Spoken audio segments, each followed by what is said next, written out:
Hello, everybody. This is a really massive head. Hello. You might want to give them context for that. It's in this beer. Jesus, woman. Oh, That's your dirty mind. Really? It Okay. is. Yes. Hello and welcome to Pair of Geeks. I'm Becky Rose, I'm Jayson. and this is a new series where we're going to basically explain how to GM, and when we finish the season, we'll package it all up as a podcast so you can listen to this in your car too. But we're going to include our usual sort of audience chat as well. So, it's kind of as it's always been. It's just our sort of topic of conversation is now how to GM for this little series. This is sounding extremely professional so far. Yes, and on that topic, we should actually go straight into the content so people haven't got too much banter before they get some of the juicy goodness. But, In a mo. okay. In a mo. We have to give some juice for the people who are listening in without Juice. getting... Because otherwise there's too much banter at the start of the show, you see. Okay. So we have to hit them with something big. So how the hell do you GM? It's a bit of a big topic. Mm-hmm. Huge, in fact, that we're going to do a season or more on it as a topic. Well, there are so many people who have YouTube channels and podcasts about GMing in the first place. I mean, Well, that's true. seriously. That's true. This channel has always been one of them and always been the best one, obviously. Obviously. Excuse you. I suppose we should say what our credentials are. Okay. Okay, so I've been GMing since I was little tiny, basically very small, and How small? I was 14 when I first started role playing, and I think I GM'd in my first year. So, not the best game ever, my first attempt, but I did it. I became chairman of the local role playing club in my town. Ooh. Yeah. Wow. Here. I didn't get a fancy title like that. I had various roles in the committee which ran the role-playing club. I did press for a while and produced a magazine because I wanted to be a journalist when I was young, Oh. and ended up as chairpersonage. Mm. And I've never stopped role-playing my entire life since that moment when I first discovered it, and have gone on, of course, to win the World Championships. I won a tournament once. Yeah. They're not actually called the World Championships. No, it's it's just the your name for them. It's the Cthulhu Masters. It's like the world's... Why do you keep moving the mic? Because it's ever so slightly towards you a bit more. Well, I do speak quieter. Okay then, I will project. So, that's basically who I am, and for the last 5 years or so, 4 or 5, I don't know how long this channel's been running, I've, of course, been a presenter on this well-respected role-playing channel that loses subscribers every week. We are gaining some back though. We have it's not actually in view. It's just about... It's behind you. subscriber ticket. Yeah, it's not really on camera. I'll sit here for a bit. behind you. So we see we're down to 3,490. Oh, it's gone back up a Yes, little. it has come back up. It's been fluctuating. There we go. You see. So, hello to all of our wonderful subscribers and Patreons and the rest of you that we don't care about. We do. Look, they're do not care. subscribed to our Patreon, do we really? Yes, we do. Do we? Well, hit subscribe, then I'll care. But Jason Yes. loves you regardless. Yes. Okay, what's your credentials? So, going back to a time of old, I got into fighting fantasy when I was very young, sort of 6 years old. I would get out of my library, like a different one every week, and read them. And really, fantasy game books were my thing all the way up until university, where someone introduced me to D&D, as we know it. I'd never really gone into D&D because I just thought it was a board game. But no, apparently not. So I did some games of that. Some were good, some were bad. And then I thought, yeah, I kind of fancy running it. But by that point, there was only 3.5. Fourth wasn't even out yet. So I'm like, oh my god, this is a bit daunting. I have to remember all these rules. And then when I actually did GM a session, I realised actually no, you don't need to know all the rules. I have to say though, I've always loved the 3.5 cover. Yes, well that one that's different to the third edition one. They kind of made this it is look all... 3.5. Yes, they kind of make it look I fancy. just think the cover of this is just better than the modern ones. So since then, I've GM'd a lot of different systems because I like to mix things up a bit. I've run a lot of convention games, including the Cthulhu Master several times. I'm currently writing some modules, hopefully to get published. And I just continue to take turns role-playing the games, GMing and playing. So like we did the Cthulhu campaign that I ran a little while ago, and now I get to play for a bit. So yeah, we moved the GM around so everyone in the group gets to GM. Which is apparently quite astonishing to some people. It is, yeah. Like there was one time when in the community I was known as the GM for GMs. Because suddenly I came along saying, oh, I quite fancy GMing and learning. And they're like, oh my god, I've not played in the game for 20 years. You've saved my life. Right, so yeah. because we need to get straight into it without too much banter before we go and do a little bit of banter, I think we each need to give one killer tip. Mm-hmm. Right? So I'm going to begin with, this is my killer tip for the day, is to roll the situation, not the skill. Right? So I've done entire videos on this before, and we're going to talk a little bit about that concept right now. Yes. And in fact, given that this is a new show, Season 1, Episode 1, why don't I retell one of my old stories? Okay. Of the time I was playing a rogue. Now, this was in first edition. Now I've got, a rehash of first edition, the re-release Osric, which I've got here somewhere. I don't see it. For those of you watching on YouTube, there is nothing to... But, yeah, for those of you who are listening in the podcast, Becky was staring aimlessly at her bookshelf. Right, so here we go. Actually, it's my bookshelf. We have Osric with signed. What's it say? It says... For Becky, haha, lol. No, it says, for Becky, keep up the strange Stuart. Yeah, I know. You see? So, yes, Osric is like a re-release of first edition, old school reference and index pop. With Thaco and everything. Yes. And I was playing that game. One of the things that's interesting about first edition D&D is the rogue is the only person that gets the listen skill. In fact, they're the only one that gets all kinds of skills. And it provided for a great example of a bad GMing moment. And on this particular occasion, we came to a door, and I asked the GM if I could listen at the door.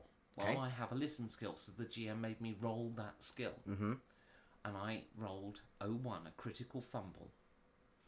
At least, it might work the other way, actually, in first edition. It might have been I rolled 100. Yes. Yes, it is.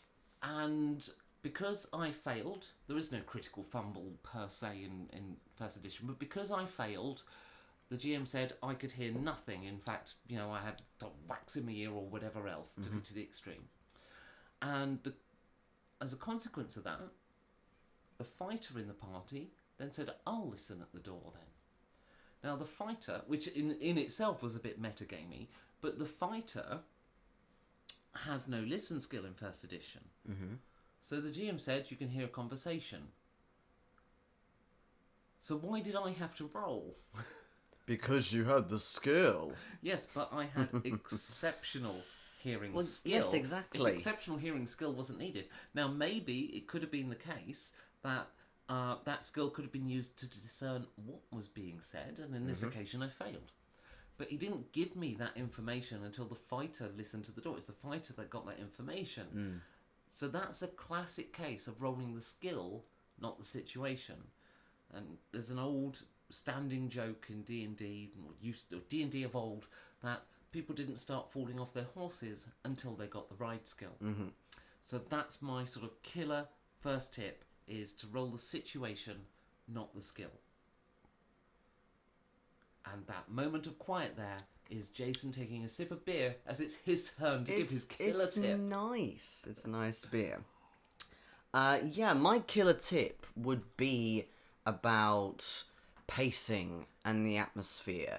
Depending on the type of game you want to run, so if it's, say, high action, high fantasy, lots of stuff going on, lots of combat maybe, or exciting encounters where there's quite a lot of fast things going on, you want to do a different style of pacing to that of more of a slow burner, which could be, say, investigatory, horror, tension slowly building up if it's more kind of intrigue, a bit like the quiet points in Game of Thrones.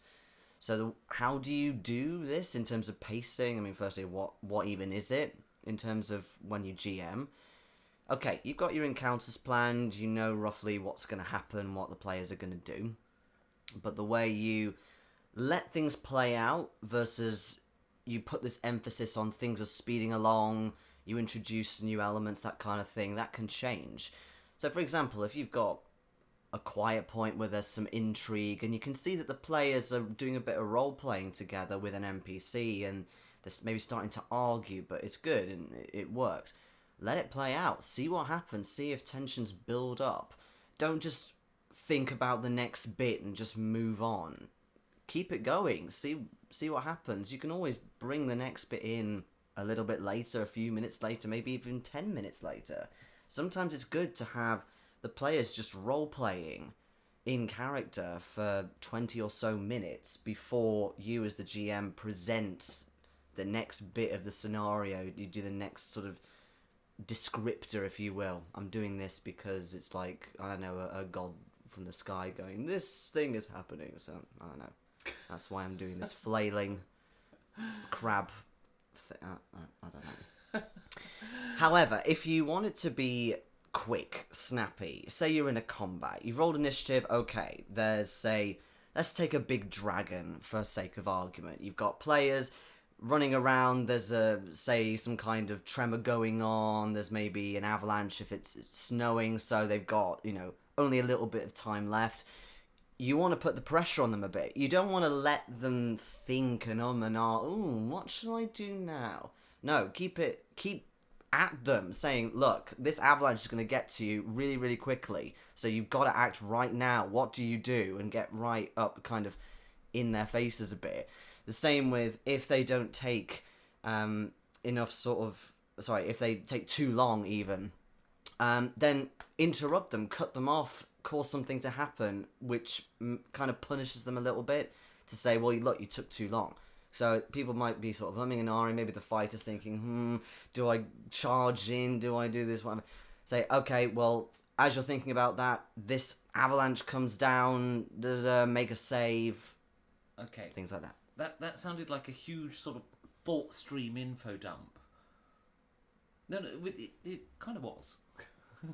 Lots going on there in your description, which I'm not saying that was a bad thing. What I wanted to say was, could you summarise your pacing sort of suggestion?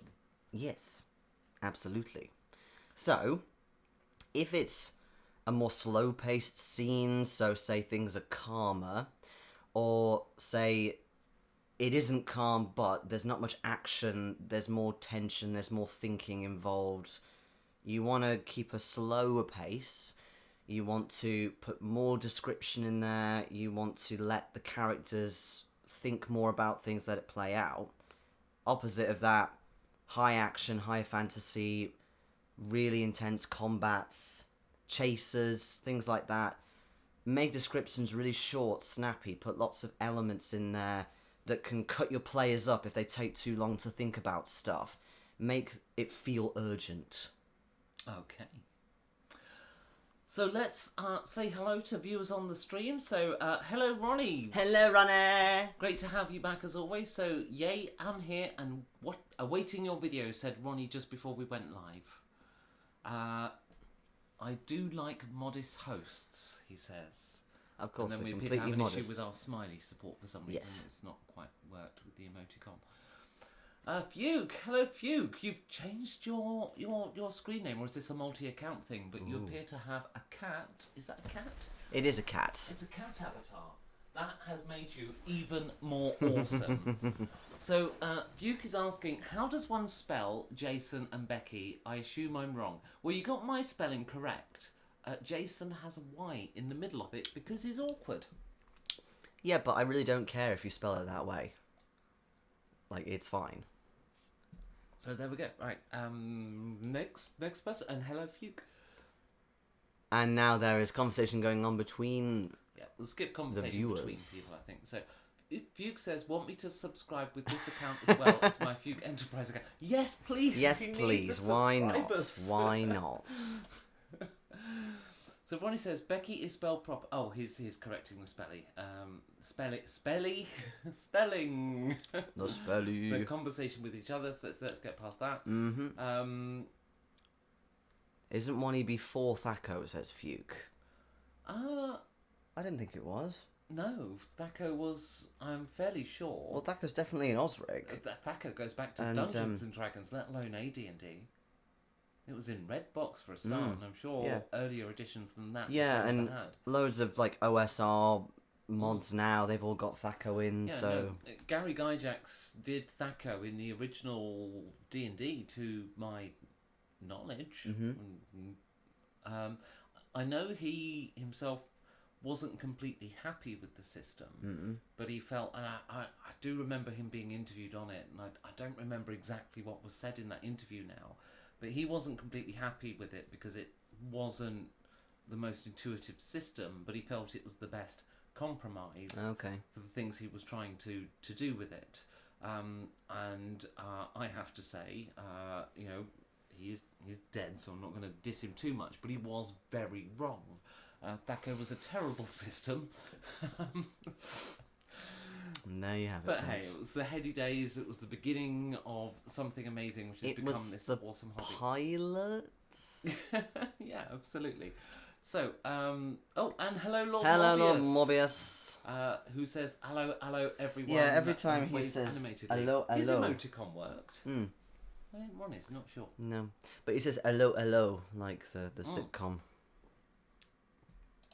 Even though he's nowhere near France. Hello, James Breeden. Hello, so James great to have Breeden. you back again. We are indeed doing well. We are quite hot, and I can't take my shirt off because YouTube hates nipples. You've got to read the message before you answer, especially for people on the podcast. Okay. He says, I hope you're doing well. I'm very hot. Made worse by the fact that I cooked a barbecue today. In the midday sun. And it was so hot and so dry, I don't think I will ever get water back into my body, especially as I'm now drinking alcohol, which is dehydrating. Well, just drink it slower. Ronnie affirms that First Ed did indeed have Thaco. Indeed it did, yep. Audio is a bit low, says Lord Morbius. Well, we can boost the volume, if that helps. I think we can. We should be able to, Just but... going to give that a little go somewhere. Is that volume? No, volume is 100, and it's up quite high as well on the audio interface. Should we turn it up a little more? Yeah, okay, let's just turn it up a little bit. How's that? Is the sound clipping and sounding distorted now that we're talking with a slightly higher volume setting? Please let us know in the chat, so we'll quickly catch up with chat and make sure. Yep. Fuchs says that it has charts which isn't the same, in my opinion. Okay. Or my GM did it wrong. My GM did it wrong, I was using a chart to help. Yeah, I did. So Lord Morbius says, show some love for the host by clicking the like and subscribe buttons. If you really love them, don't forget about Patreon. Otherwise, they won't let me out of my cage for the weekend. Aww. I could make a Lord Morbius joke says, about that, but I won't. First edition AD&D had the combat matrix chart. I'm uncertain if Thaco came in before the release of Second Ed or not. Well. Thaco was definitely predated AD&D. It was Dungeons and Dragons that had it. Now, I know in some older school editions they did use tables to sort of show you like a cross-reference between Thaco and AC to show you the target number, but mathematically it was still Thaco. I'll take your word for it. I didn't exist at that point in time. Now, what would happen is your THAC0 would change by level, if I remember rightly. But yeah, absolutely, THAC0 predated AD&D. It goes back to D&D. I remember it from Redbox. Well, it says your GM did it wrong. It had the charts just for people to see what THAC0 meant, but THAC0 was there for 1E.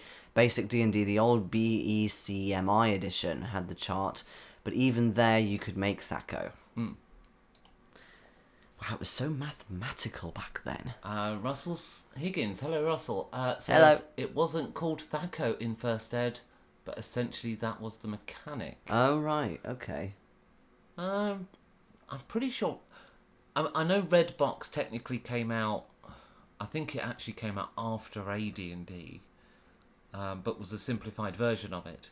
That did call it THAC0, but I never owned the first edition books.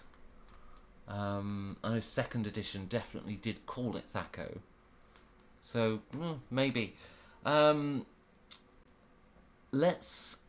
Sorry, no. We need to catch up in the chat to make sure our sound's okay. Is the sound okay, guys? Fugue says, "I don't see combat matrices equal THAC0." Mathematically, it was the same. Maybe because of when I started, it was already just called THAC0, even when playing first edition, perhaps. Fugue says, it's a wolf, not a cat. Paid someone to make a coat of arms for my first human fighter. May have upset him there. I suppose, yes, actually, no, now I get closer to the screen, off camera. No, I can see it. There's something going on with the eyes there that I can't quite work out because my eyesight's not good enough.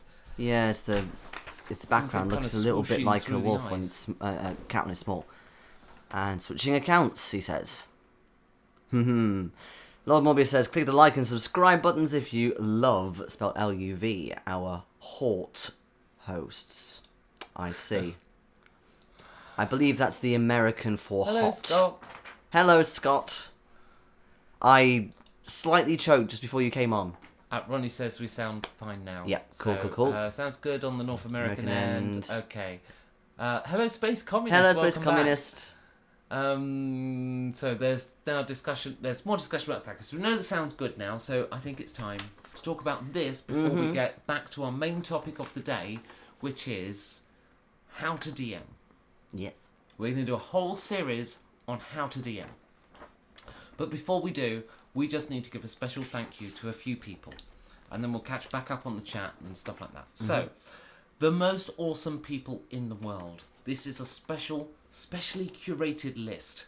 It's a list of people that goes up on the wall in our home, and we read them out every episode. And they really are the most awesome people in the world.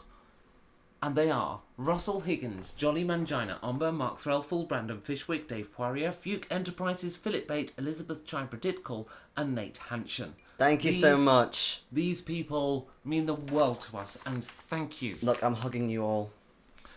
And if you want your name read out every week, why not join our Patreon? Yes, Plug. please. Please, we want money. But also we do other stuff as well. We do behind the scenes stuff from time to very time. Rarely, if we're honest. Yeah, rarely, but I did some for the expo. I would do more, except the blinking app doesn't work properly. Well. But there we go. So, Russell says, First Ed had a matrix based up on your class. Yes, THAC0 did change based on your class and level. Yes, because you changed as you leveled up. Yes, so, yes, because I think, like a cleric, if I remember rightly, at first level had a THAC0 of 20, if I recall. And anyway, the THAC0 was shifted for each class and advanced at different rates. Yeah. There is an equivalency. And yeah, maybe the term THAC0 came from players, but the mathematics was the same, as the tables and the THAC0. I think we've established that now. Yeah. So let's move on. Fugue says, Americans can be weird, but so am I. Rather watch you than edit my video where I give Com Plus and other things a shout out. I just give you money and ignore Patrick. Oh, thank you, Aw. thank you. I hope, though, that all the Americans here enjoyed their Independence Day. Today is my Yes. nationality day, Tynwald Day, so I have a very faded Manx glass.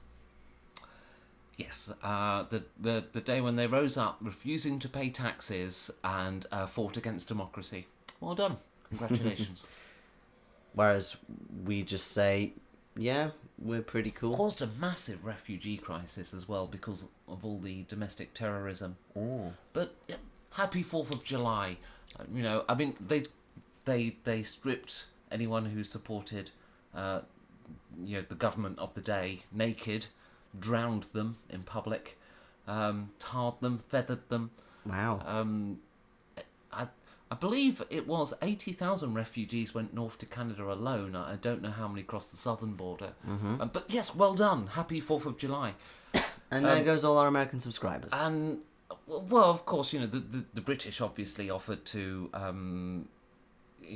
any slave who would fight to suppress the terrorists were allowed to get their freedom. Whereas, obviously, the Americans tried to, or the rebels were, enforcing the continuation of slavery at the time. But well done, happy 4th of July. Again, we've lost all our American subscribers. Well, look, I mean, in the modern world, we look back on these things, but, it's gotten to the point now where you can't even avoid 4th of July in the UK, and it's literally a war that Britain lost. What do you mean not avoid it over here? Well, like in terms of it being mentioned on the news, it being all over social media, and like it's almost at the point that people are saying, "Oh, but actually, no, it didn't happen this year. Last year, I had somebody in the office say Happy 4th of July, everyone." Oh. I was working at a different firm at the time, but yeah, no, I've literally had that, and like this is in Britain, and we lost that war. Why? It's just not a date that's important over here. Well, happy 5th of July. Lord Morbius is saying that apparently I'm trying to wipe up excess sweat by pressing the Patreons to my chest. No, I'm not sweaty, I wash. We are not keeping up. Indeed, Canada Day as well, Canada's birthday. But we are not keeping up with our main topic of the day, which is how to GM. We're being distracted by your wonderful chat. We will come back to it shortly. Yeah. Let's talk a bit more about GMing. Okay. For all of the British people that are still watching. And the Canadians, of course. So, you're a new GM. You're about to sit down and run your first game. What advice do you need to hear the most? Well, going back to my thinking, I need to know all the rules inside out, and for 3.5 there's a lot, like attacks of opportunity, for example. Seriously. I don't think you need to know the rules that well. Well, that's what I was just about to say, in that no, actually you don't. As long as you can tell a great story, you can drive the plot, you've got great NPCs, you've got cool plot twists and things like that. The mechanics, yes, they're important, but if something goes wrong, if you can't quite remember, just make it up.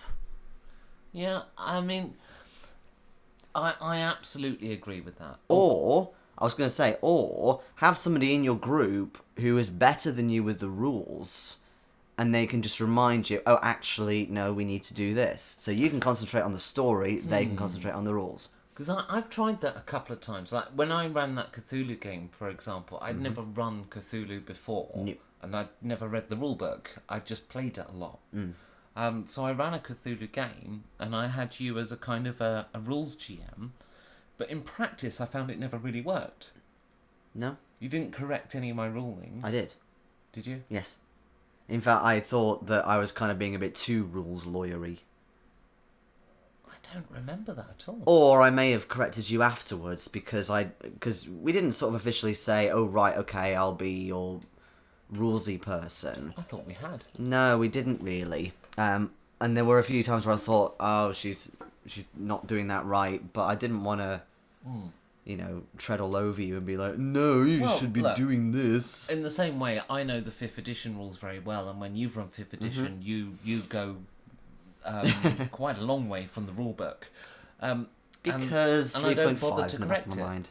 Yeah, that's a point. That's true. And I don't think these things are terribly important as long as you're consistent. And it doesn't matter if you then learn a rule later and you change the way you enforce something because you've learnt the rule. Mm-hmm. What's important is that you're consistent in the way you do things between players. For example, one of the things you were doing technically wrong in 5th edition is you would do a lot of stat rolls. Mm-hmm. Now, stat rolls in 5th edition, so just to put this into context, in 5th edition you always roll something based on your stat modifier, and you always have the possibility of having, what do they call it? Proficiency. So you've got your skills, that is your stat modifier, potentially plus proficiency. Mm-hmm. And you have your saving throws, that is your stat modifier, potentially plus proficiency, if you are proficient in that thing. Mm-hmm. Now that's important mechanically because it means all of your difficulty numbers are based on the same basic maths.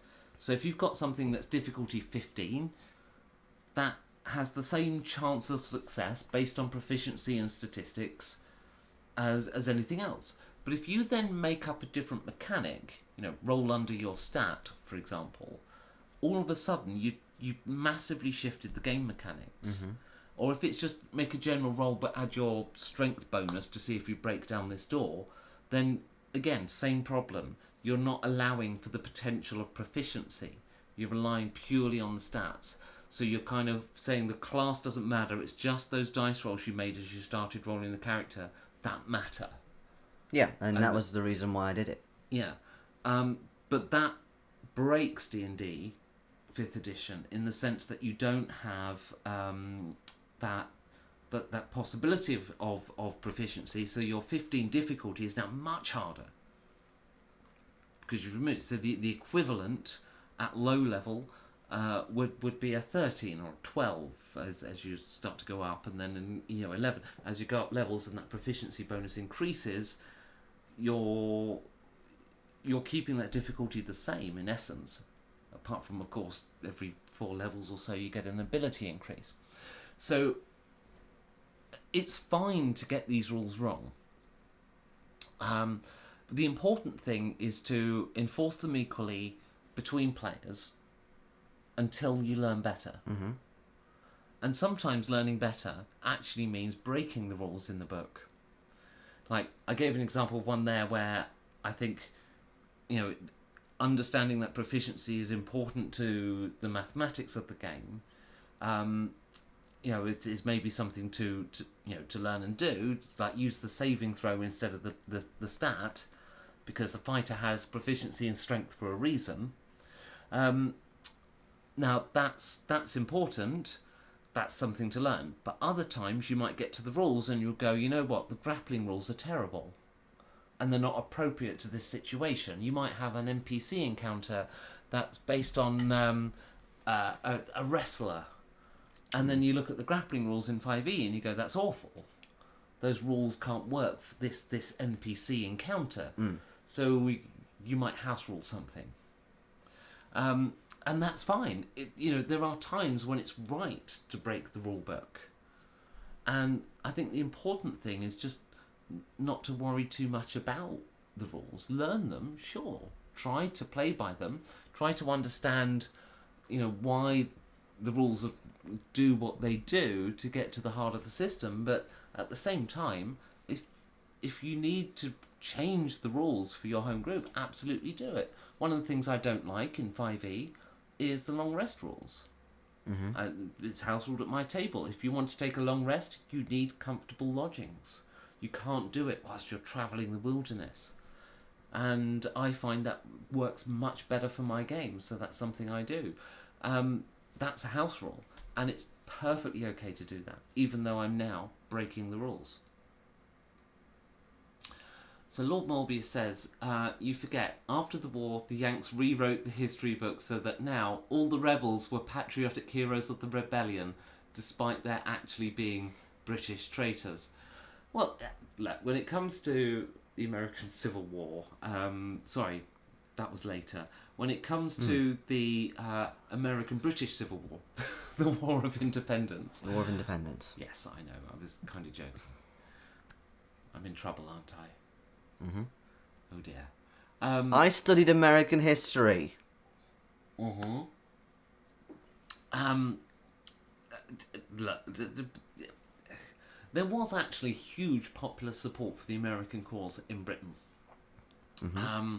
And the reality is America would never, ever have been able to win the War of Independence without French support. Who at the time, Louis XVI, was the biggest autocrat in the world. Which is why I often think of the War of Independence as a war against democracy. Because it took America a lot longer to have a more representative democracy. After the War of Independence, their first election, was it 3% of the populace could vote? I don't know the exact number. Whereas in Britain at the time, it was, I'm not entirely sure, but it was in double digits at least. It certainly wasn't 100%. Women didn't have the vote back then. Nope. So Scoppo says, we are still here too. No jingoists here. Ronnie says, my main piece of advice for a new GM, allow yourself to screw up. Don't assume it will be perfect, and don't get stressed out if it doesn't go smoothly. Just game and enjoy. It won't go smoothly because, well, you're doing it for the first time for one thing. You're still finding your feet a bit. But I remember the first time I GM'd, it was a one-shot, and there were parts of it that I found really, really fun. Like, I still remember bits. Whereas all the other stuff I was kind of going, oh, okay, I've got to get this right, got this. And it's like, yeah, prep for it. But once you prepped, just let it happen. See how it goes, and then when you do it more and more, you get into the rhythm of how you do it and your style, and then, you'll get better by doing it. It was many years for me until I think I was a good GM, but then I started quite young. Yeah. I remember my first game, what I think was my first game that I GM'd. Mm-hmm. I'm not entirely sure because it was many years ago and I gamed so much back then. We actually used Advanced Hero Quest, which is a board game by Games Workshop. Mm-hmm. That was... it wasn't Hero Quest, it was the Games Workshop equivalent, which basically the rules were much more complete, shall we say, than Mm-hmm. Hero Quest was very much roll 2 dice because that's what you'd expect to do in Cluedo. Mm-hmm. Whereas Advanced Hero Quest, you had a movement score. Mm-hmm. It was a bit closer to Warhammer Fantasy Roleplay. And I created my own adventure, and I created my own story. Is the camera about to shake? The world moving. I created my own adventure, my own story, and I used the pieces and the game mechanics from Advanced Hero Quest. And I made a critical mistake. I changed a rule in the book that I shouldn't have changed. Okay. So in the board game Advanced Hero Quest, you have two different distinct phases of the game. Mm-hmm. You have the exploration phase and you have the combat phase. Mm-hmm. Now in combat, you use your movement score, which will be usually 3, 4, 6. I think if you're an elf, it might have been double that. I think it was 6. Mm-hmm. 4 for human, 3 for dwarf. Yeah.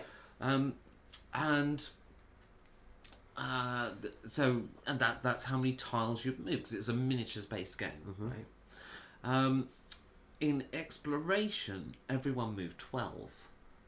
Now, to teenage me, this didn't make sense. Why would you all suddenly be able to move quicker in exploration? And also, I had a large number of players at the table. Had 12 players. So sometimes people were going to be in combat whilst others were in adventure, exploration. So I thought, let's just do the whole thing with the normal movement ability. Okay. But what I quickly realised after the I kind of spotted it at the end of the first session and thought, okay, yeah, it's a disadvantage of your character. I'm sorry you didn't get to do much. And then at the second session, I realised actually this is a problem, and we scrapped the game and played something else. Because the dwarf wasn't getting to do anything. There were two characters with a movement of 3. There was a dwarf and a halfling, I think. Poor dwarf. They didn't get to do anything, and the elf was getting to barge down all the doors. So sometimes house rules actually work against you.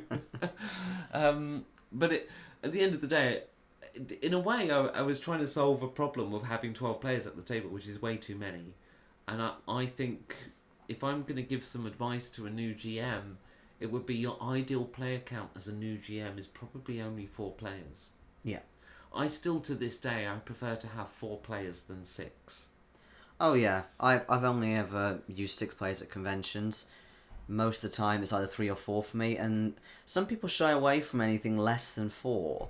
Like they think, oh, 3 is not enough, whereas actually it's plenty. It's fine. You get loads of screen time, as it were, if you're a player in that. You get lots of engagement, and actually it can move quite quickly as a game.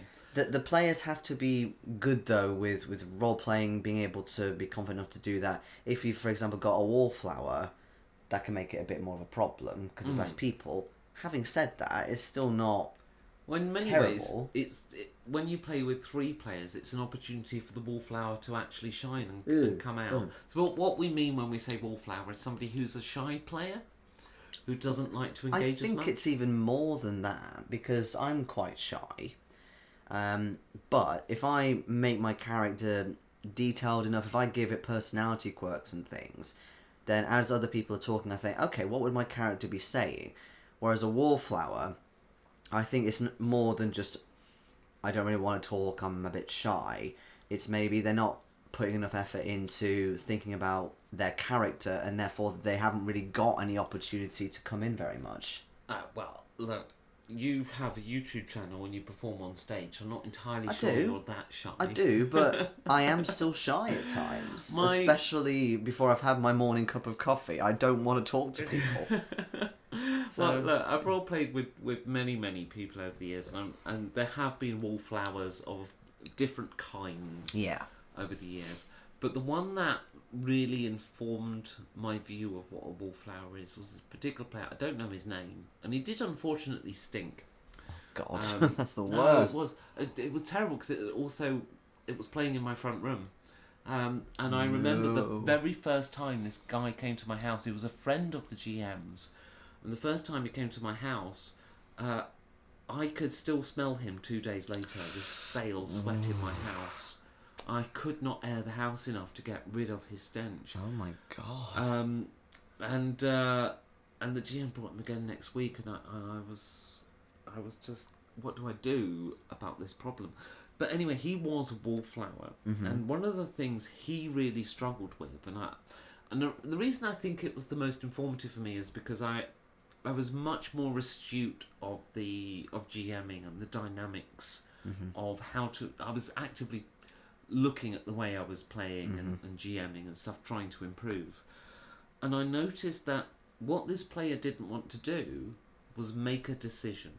Okay. And that, for me, defines really what a wallflower is. Because I think there are other kinds of players. There's the shy players who don't like to speak up or don't like to talk over people and don't get the opportunity to speak. Yeah. And sometimes they're only wallflowers because there's an alpha gamer in the group who's talking over them. True, but also I think there are sometimes people who you could classify as wallflowers, and this was kind of me at one point, where I'd be too shy to get into character very much and do sort of a big monologue or something like that, but I would still say my action. I would say, okay, I'm going to flick that switch or something like that. Whereas what was really difficult for this particular person, I think, was that they didn't want to make a decision in case the decision they made was wrong. But that's part of the fun! Yeah. And it is I think for some people that's a huge thing. You know, if you've got social anxiety issues of any kind, that can be a huge issue to overcome. The big lesson for me, I think, as a GM, is your job is to entertain. That's what you're doing. You are entertaining a group of friends. It's like hosting a dinner party. And you want to make sure that when people arrive, you put the entrees out, that you do a nice starter, you put a nice meal together, you make sure everyone's got a drink and that they don't run dry. If you're hosting a dinner party, you've got all these things you've got to do. GM's kind of the same. There are all these things that you have to do, but ultimately their purpose is to entertain the players. That's what you're really there for. And there's role-playing is kind of this framework and this mechanism for this collaborative storytelling, but it's about entertaining that group of friends. And that is the thing that I think is the most important thing to remember as a GM. That if it's a convention game, okay, they're not your friends, but for the majority of the time you're role-playing with your friends and you are entertaining them. And that's what your story should do.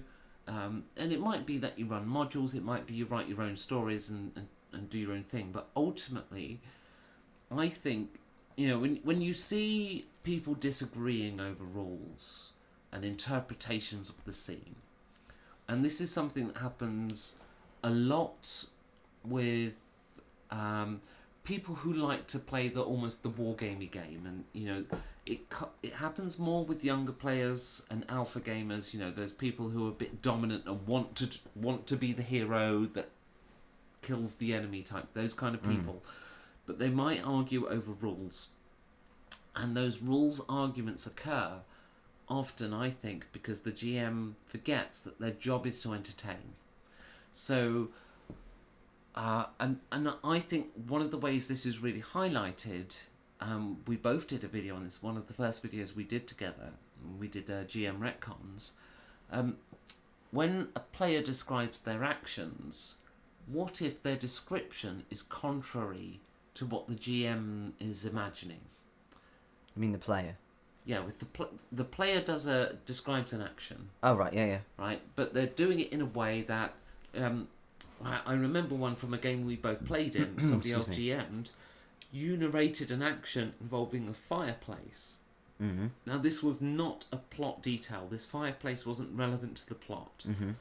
But you narrated an action to do with the fireplace, and you knew there was a fireplace in the room, but it hadn't been described. Yeah. So you narrated some action with it, some interaction, and the GM corrected you to say, actually the fireplace is, I can't remember the details, it was like much bigger, or it was a raging inferno or something. There was some difference. Yes, I do vaguely remember that. Because it needs to be quite a small fire, I believe, for me to cast a spell or something like that. I can't remember the exact details. I remember the game, and I remember the fireplace. I remember it was like the first action you did in that game, and you were kind of shut down by the GM. Yeah. And that's a GM forgetting that their job is to entertain. Because what did it matter? Yeah, exactly. That the GM imagined the fireplace differently to you. Yeah. It doesn't matter if there's a discrepancy. If it was important to the plot, then Fair enough. Yeah. But you could still work to a compromise, and that's what I try and do. So, for example, you could either just say, look, actually, sorry, but what I meant to say, or maybe I didn't describe it properly, but I actually meant it was quite big. You could do it that way and then kind of discuss it. Or you don't even have to talk about it at all verbally and just think, okay, so actually the character thinks it's a small fire. I previously thought it was a large fire and it needs to be large, so maybe I could mentally think of some other way for the plot to work. So you're not even discussing it. And that way it doesn't even shut things down for a minute. Maybe it becomes a bigger fire or something. Exactly. Like this, if you're talking D&D, magic and stuff, things can happen. Cthulhu's the same, people see things, so there's lots of room for that in your story if you're creative enough. And for me, that's the most important part of GMing. It's like remembering, ultimately, I've got to give my players a good time. And when I think about the bi-monthly games that we do in real life, where I do a miniature setup and stuff like that, and when those sessions have gone really well and we have such great times, and usually we get very drunk and there's pizza involved, And that's what it's all about. Mm-hmm. It's spending time with your friends and having a great time. And if you countermand a player's narrative by overruling them, you're taking that away. Now, it might be necessary to do that. It might be important to do that. But most of the time, it isn't. We need to refresh this. Yes, so we're going to play you a few graphics, that bottom left. We're going to play some graphics whilst we refresh our chat widget, and then we'll catch up with the chat.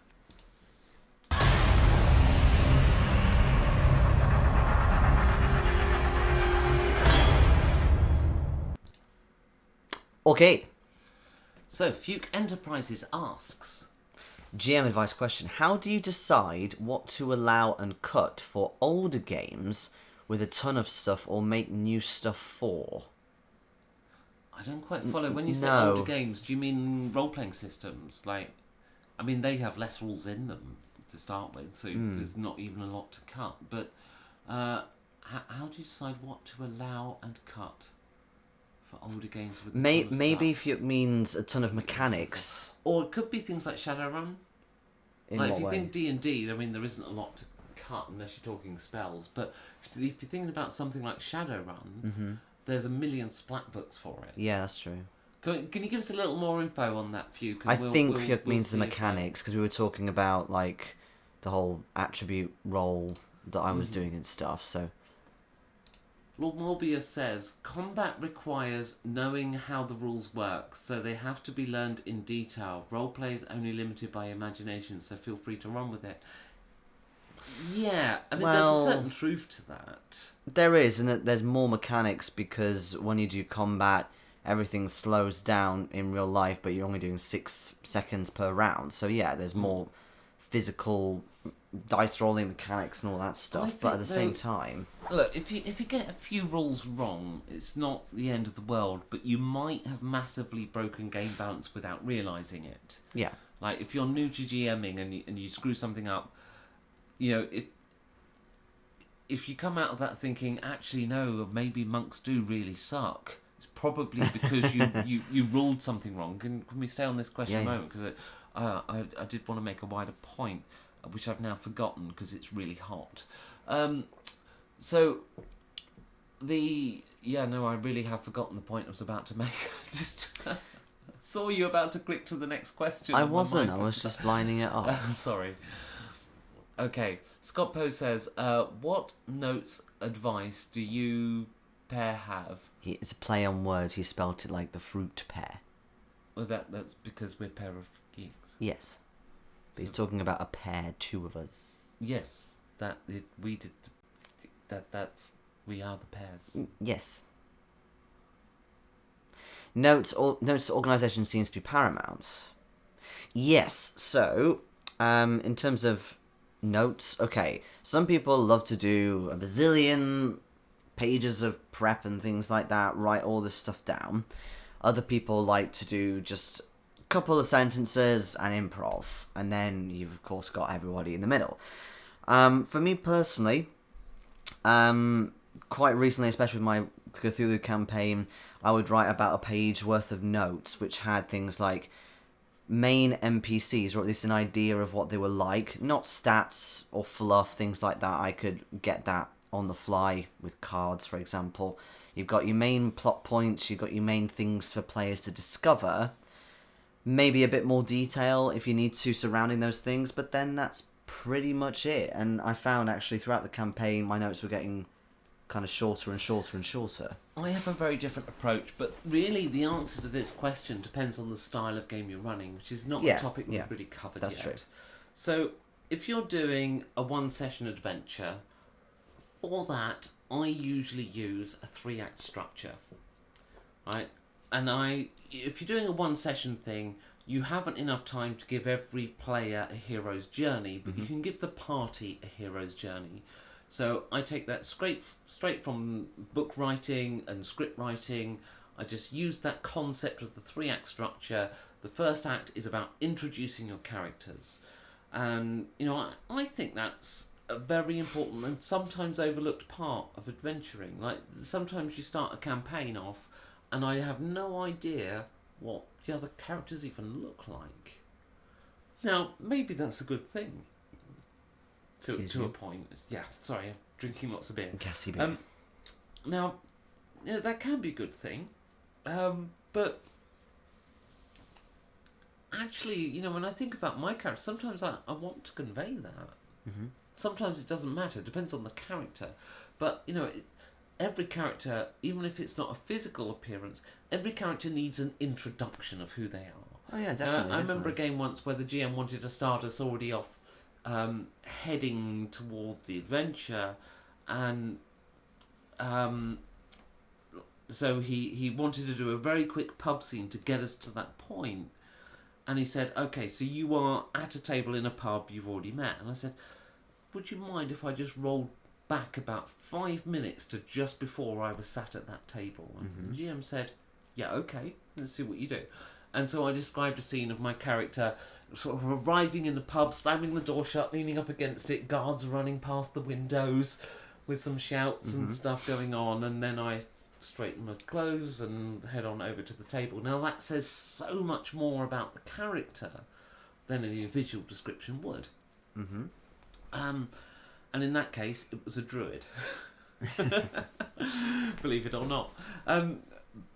Now, it's that 3-act structure. You've got to introduce your characters, and that includes the villain.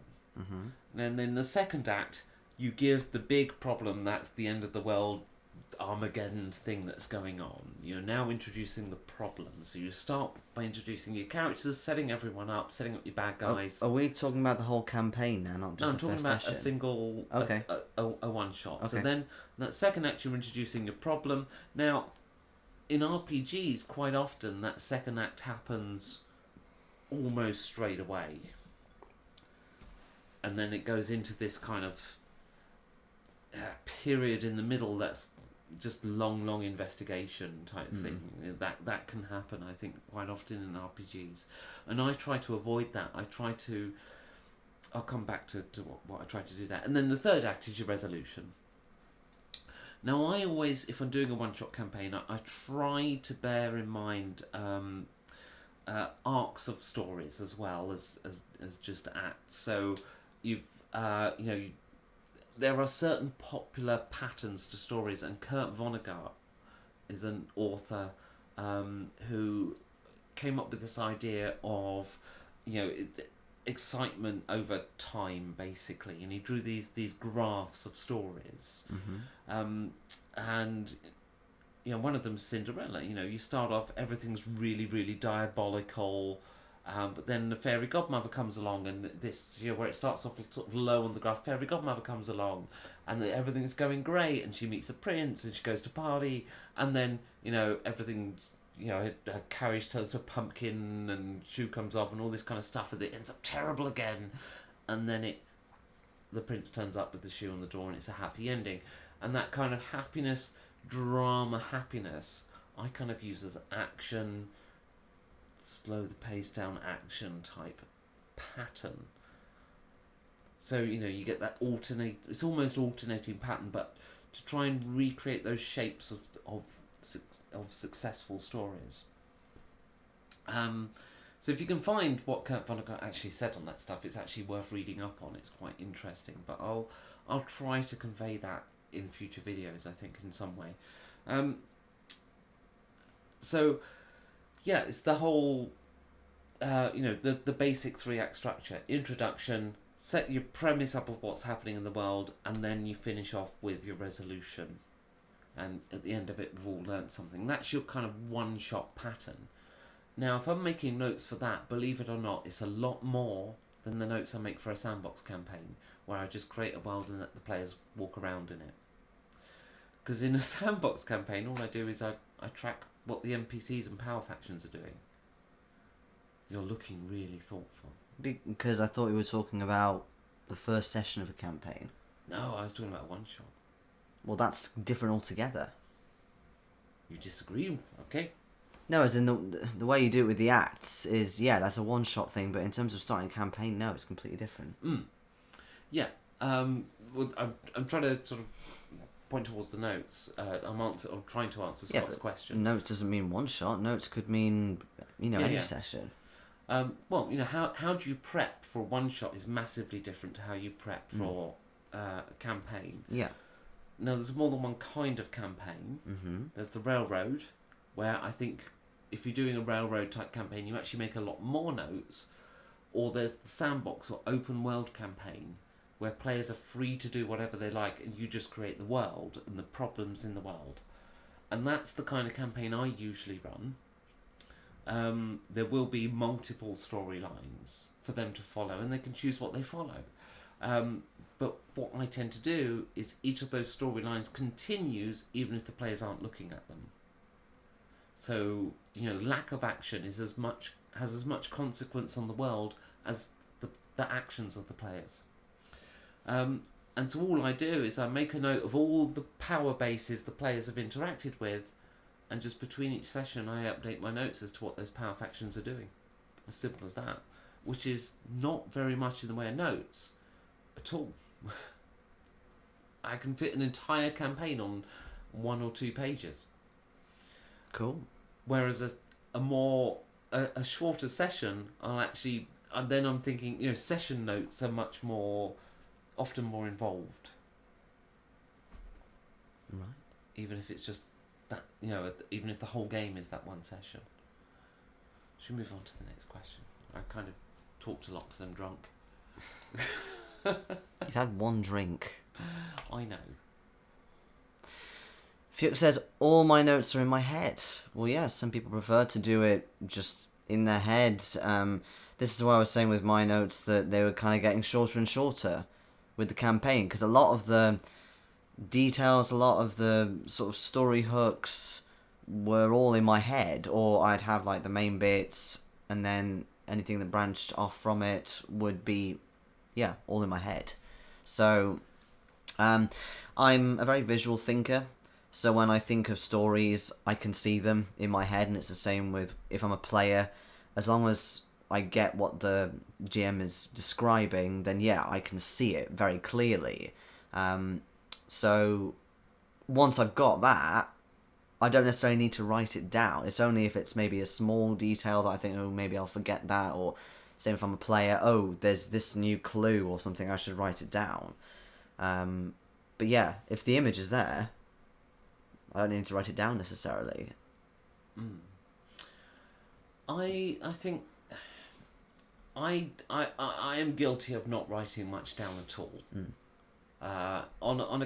Because our campaign, our open world campaign, runs bi-monthly, once that's done a few sessions, I write that down, because it doesn't run often enough to remember all of the variables in the world.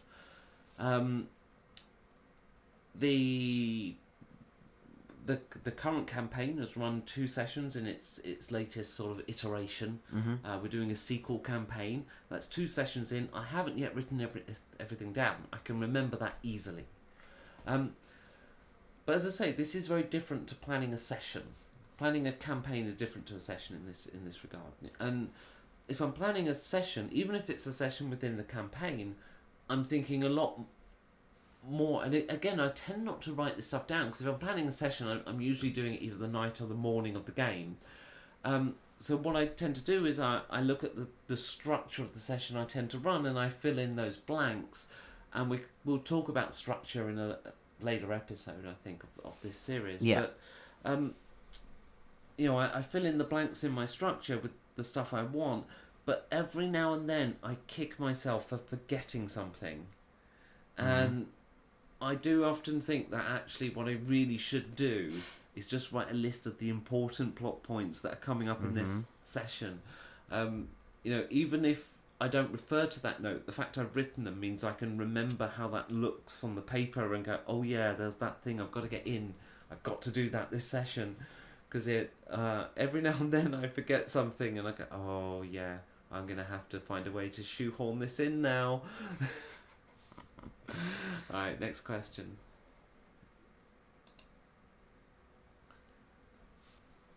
Ronnie says, I am with Fuke. I keep all my notes in my head and only bullet point the main points on paper. Stops my players from trying to get a head start by cribbing my notes. I'm kind of surprised you think your players would do that. I always trust my players, just the same with dice rolls. I never think, oh, they're going to look at my notes. Although I suppose, in a way, that's why people use DM screens. They think, oh yeah, if I put this screen in front, then people won't be able to see my notes. But in a lot of my sessions, GM just put stuff on the table. Yeah, I mean, it depends. I mean, like, you don't want to give something away accidentally. I remember playing with this group once where the GM was running Mines of Fandelver. One of the other players had Mines of Fandelver. And I found myself... I didn't want to look at this player's copy of Mines of Fandelver, but he had the bloody map open for the dungeon we were in. And it was almost like, I can't help myself but look... and I don't want to, and I don't want this spoiled, and this guy's reading ahead of every little bit that's about to happen. I felt so sorry for the GM because he was just trashing. Well, that's a dice cheater. Rubbish player for one thing, but yeah, it was a dice cheater. Something like a map or a big image is different from, say, a notebook where you've written notes. I mean, you always say that my writing is really hard to read, and I can't really think of anybody actually who can read my handwriting. Because it's quite scrawly, and if you're kind of looking over, say, even if you want to cheat and go, ooh, yes, I can look at the GM's notes, even if you can read them, they might not make any sense to you because of the way they've worded it, the way they've noted it down. So that kind of thing I doesn't really come into it for me. I don't ever think, oh, my players are going to look at my notes. Maybe with a convention, I kind of turn the notepad over. But that's about it. Scott says, some of us lack an idiotic memory, though, Fuke. I don't know what that means. No, this lack of context is happening again. Well, I got the context of that. I'm guessing it's like a good... Well, no, actually, the context has gone from Lord Morbius says, best rules advice for the new DM is to tell... rules lawyer players that would normally be the case, but you aren't aware of all the factors involved. Gets the game running again. You're basically saying you're going to do a charisma save. Well, the GM is going to make a charisma save. That's what I mean, yeah. So let's explain the rules lawyer. So if you're new to GMing, the rules lawyer is somebody who wants to follow the rules to the extent if there's a disagreement, they will get the rulebook out and start flicking through it and looking for it, and this slows the game down. As with all kinds of player that have a name associated, yes, there are more than one kind of rules lawyer, and I'm sure there are different interpretations, and it's all down to what you've played with and the people you associate with the term. But the point is, it's somebody whose insistence to follow the rules is actually disruptive to the game. Yeah, it's someone who puts the rules before everything else. And the problem is, if it's a rule, it's kind of written in stone, isn't it? So as the GM, and if you've got a rule wrong, doesn't that mean the rules lawyer is right? Well, that's hence why they're called a lawyer as opposed to anything else. Yeah. And the reality is no. The most important thing, like if as a GM you are entertaining people at the table, you'll find rules lawyering doesn't come up as much. But here's the thing. Entertainment at the table is not entirely the responsibility or within the capability of just the GM. No, especially if it's your first session. Yeah. There's a lot of stuff to think about. But even myself, I'm a veteran GM. Not every session I run is brilliant. And that is because the GM is only part of the storytelling arrangement. There's also the players.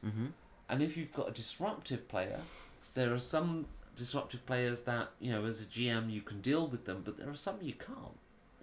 Like when we did that 48-hour game session thing, and on with the TI on the first day, yes. On the second day, we had a player that was very tired and ratty, that was being a little bit alpha gamery in his kind of tiredness. Well, yeah, I mean that's a bit of a tangent anyway. There wasn't a rules lawyer in this group. Yeah.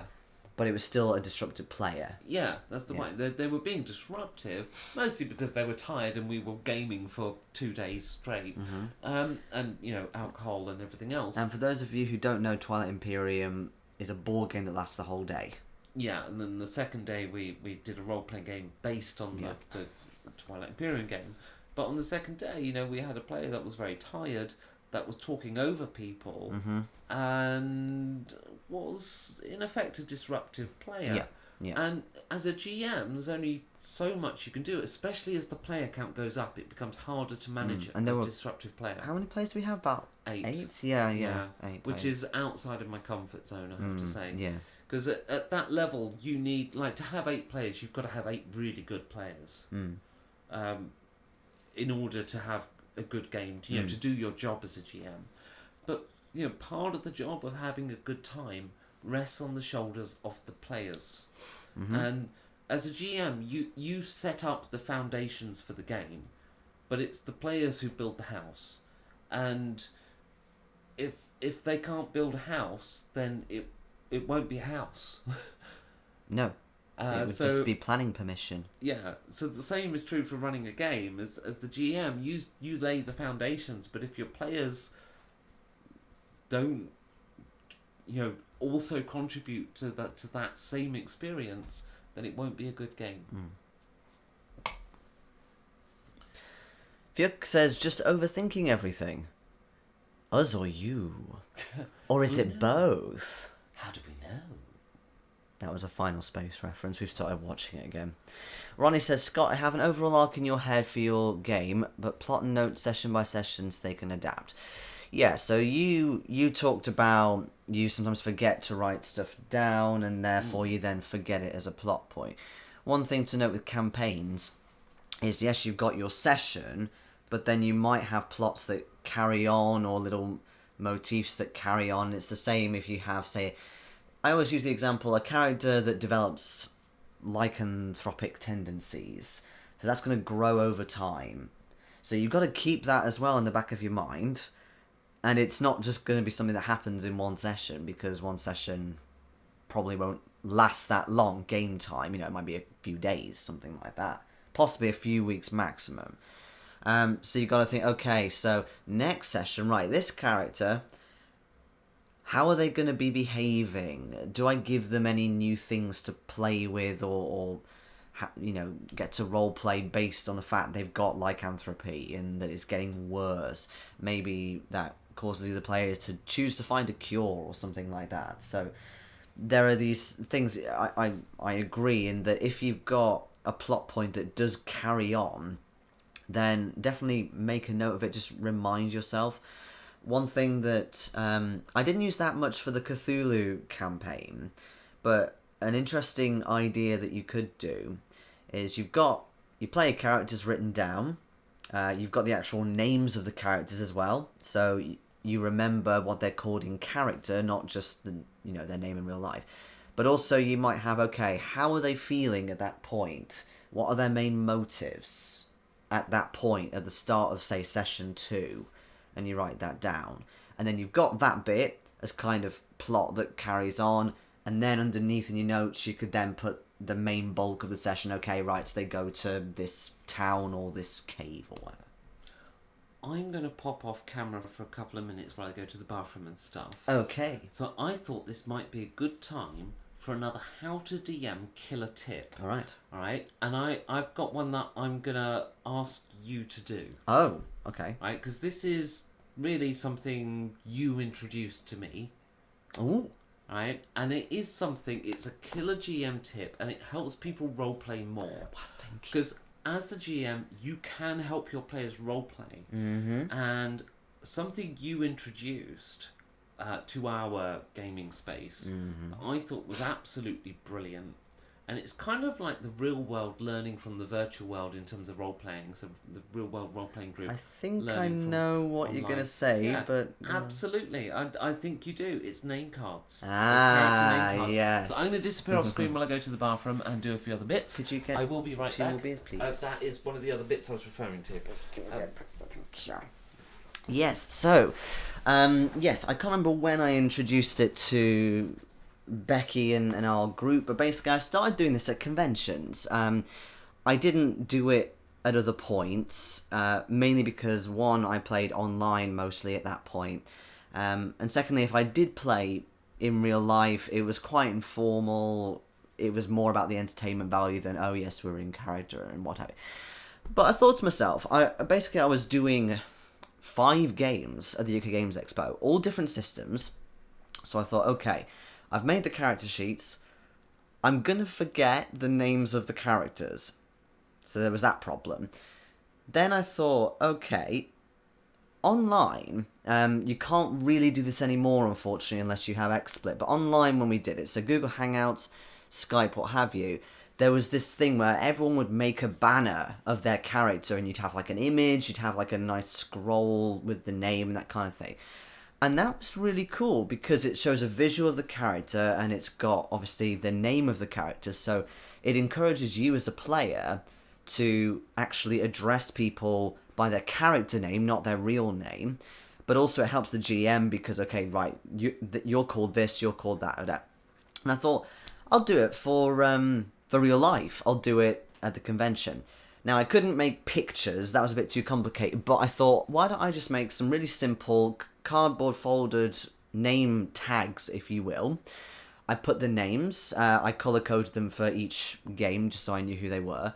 And I also put a little image just to remind me, because it was helping me as well as the players, and the players who that character is, but also what they do. So, for example, in one of the most recent games I've done, I had the name of the character, but then, for example, one of the characters was an artist. He was a painter. So I put a little, I don't know what they're called, but one of those little handheld palette things and a little paintbrush. So everybody knew, oh yeah, that's so-and-so, that's the artist.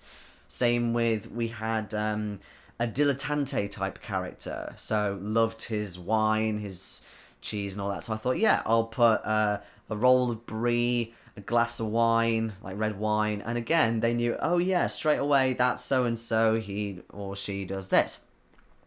And what was so funny was, Becky thought, yeah, this is a great idea, you know, we need to do it more.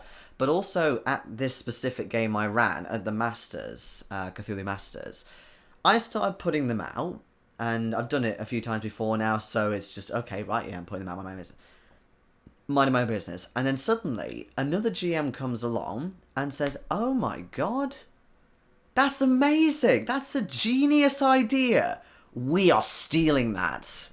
They announced to all the other GMs. They go and get, like, there were these sort of card things on each table. They were getting those, tearing them up and doing them as, like, name tags, and they were writing them. And it suddenly clicked, and they'd never thought of it, which was actually really sort of nice and heartwarming. But yeah, it's such a great game aid to help you, as the GM, firstly, remember each character's name. Also, because you're introducing or addressing characters by their character name, not their name, it encourages more role-playing and creates and keeps immersion and things like that. But also the players then, this is the important bit as well, if you've got players who may not necessarily interact with each other, because they can see the names, they're more likely to. So, for example, player A might think, ooh, I might say this to player B, but I can't remember their name, or I can't quite remember if they would know this. But if they've got the name and they've got a little image, they are way more likely to interact, so keep the interaction up.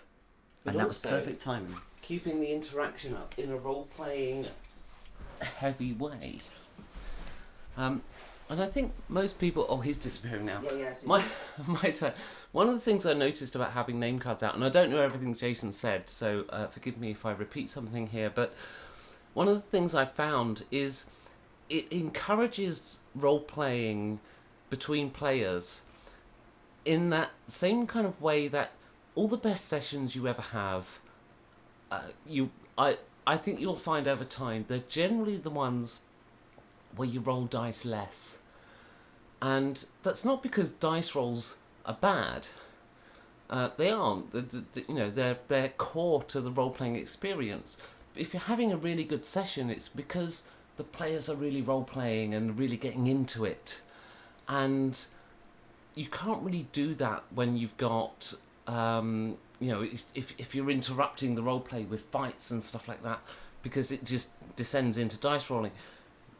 If people are role playing well, you invariably find that less dice are getting rolled, and having name cards out really does help encourage that.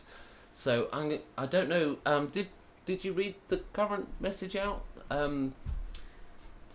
Which one? Ronnie's one. Is that one being answered?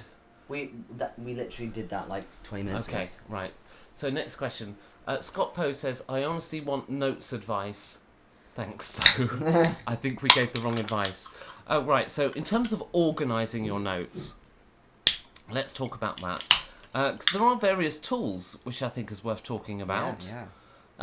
And it depends if you're keeping notes really on the adventure or on the setting, on the world. Because if you're doing it on the world, there are tools out now, like World Anvil is one. Yep.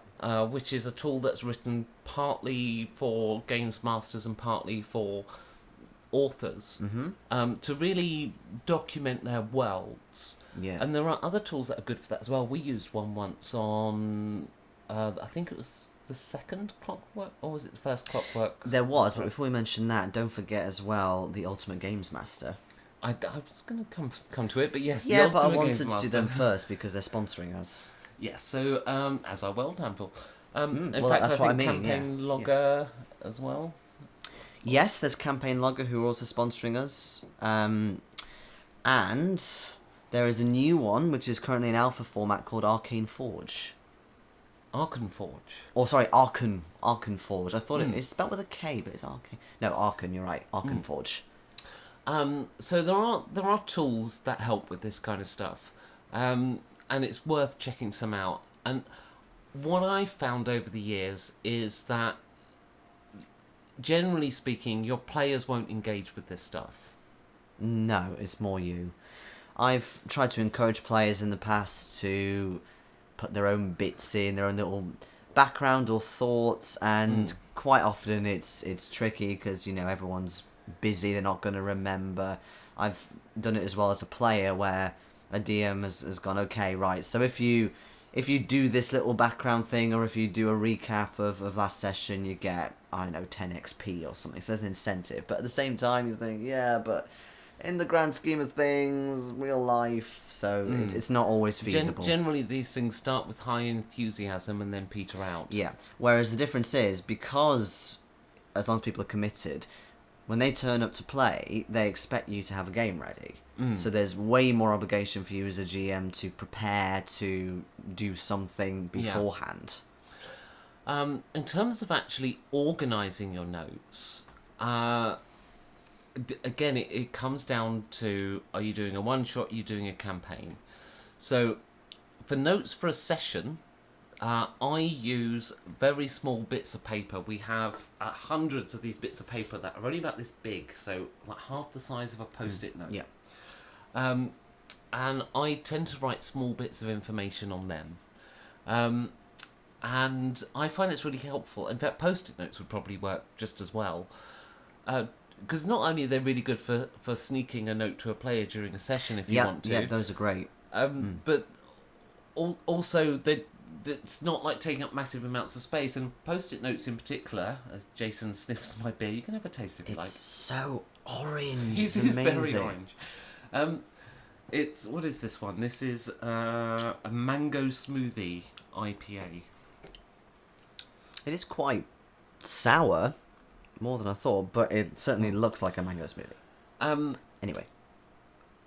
Now I've lost my thread. Right, so carry on. Post-it notes actually might be a good thing, because then you've got the visual cue of colour that you can use for different types of notes. Yeah, I really do like colour coding. So I don't personally use post-it notes or the cards very often. When I do, though, it's normally for NPCs, or they're for certain things the players know, maybe about each other or about another NPC. So I did that in this recent convention game to help me remember. So I colour-coded, okay, blue is for the PCs and what they know, green is for something else, pink is for spells I think the NPCs knew, so I had a bit of that. But also, when I do a regular session at home, I also tend to colour code based on, okay, is this main plot and sort of encounters? Is this just PC fluff, so fluff that just the PCs know, and that could be something else you could weave in there? I might put something in red or something else if it's like an item or something that the players will acquire later. Well, It's easy to notice that way. tend to find though, what's often most important is the notes you take during the session. Yes, that's a And very good there's point. there's a few things that I use a kind of a keyword system because I don't like to write a lot during the session. If I'm going to have to write a note, I want to finish writing that note very quickly so I can get back to the game. So I use a kind of keyword system, and I think we actually spoke about this 1 or 2 shows ago, where if I've introduced a new NPC and I want to make a note of that NPC, I'll write down their name, because that's an important thing to not forget, but also how I play that character. And I want to make a note on that so I can be consistent when that character comes back. And so what I do is I base that character usually on some frame of reference I have, and I think the example I used last time was Gandhi as a character, but I might hybrid. I might say Gandhi / Seagull, for Steven Seagal. That's a really odd combination, but okay. It is. It's combat monk. I don't know. Wow. But I write down words that help me recreate that character as a kind of almost like a really terse word cloud for who that character is, and that enables me. Just those keywords help me come back to that character later. Or you could say you don't know much about their personality yet, but they've done something for the players. You would just put the name of the character and then put they did this or helped the PCs with this. I generally find as long as I can remember the character, I can remember the details. Yeah. I during a session, I wouldn't make a note of important plot points that NPCs interacted with, because I'm going to remember that. And then I'll update that between sessions. For me, NPCs can be quite different in that way. So sometimes I have no sort of real personality traits to them at all when I think of them on the fly. Whereas other times when I do put effort in and I think more about, okay, like if I have time in advance to prep them, or if I've got a frame of reference to start with that I can use, I can come up with way more stuff for them, and so for me it's remembering it in a different way. So if there's not much substance, I think actually my hand's in front of the microphone so you can't see. If there's not much substance, then I think, okay, right, so they've done this, if and when they come back, I can make up some more stuff. Or I go, yes, there's this person, they do this, they've done that, oh, they happen to interact the PCs in this way. One of the things you do is, and I think I've finally just seen one, if not, it would probably suffice as a demo. You have different notebooks for every campaign you run. Yeah, and that's not one of them. That isn't one of them. No. Okay. That is for Com Plus. Oh, right, it's your Com Plus book. Well, it's a perfect example. You use a different book for everything that you want to keep notes on. By the way, this is from Shadows of Estron. Ah. So, if you fancy a new notebook, it's very, very pretty. But yes, you're absolutely right, and because I'm weird, I get notebooks that are completely appropriate and fit with the type of session I'm doing. So, for example, if it's fantasy, I tend to go for like an old leather with maybe a little jewel in the middle, whereas if it's something modern, I've got like a Star Wars comic strip thing, or with Corporation, I got one with New York City on it. So this one was on the table at the start of the session. That is also not a DM notebook, that is our wedding planner. Oh yes, steampunk, yes. Right, to stop you making a fool of yourself any further, here is my box. Oh, you have a box? Yeah, and there are some more up in the thing. But for example, this one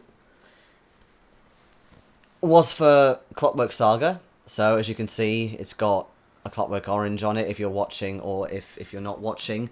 It's basically, what's his name, Alex from A Clockwork Orange with his bowler hat on, but it's all glossed and embossed, would you say?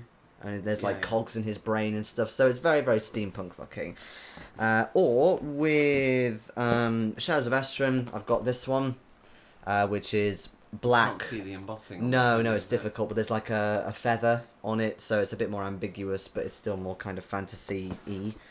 And then with my Cthulhu Masters stuff, it's this kind of old-looking brown book, but it could be something from, I don't know, the 20s. Yeah, absolutely. So, whereas I just use Google Drive. Yeah, but it's like there was even a point where I would actually buy beers that would indicate a plot point or would be a reference to something. Back when I had time and didn't have a full-time job, I would think, ooh, yes, I could get this beer and see if the players clock it. Then they never did. No, who would expect that there was a clue in your beer?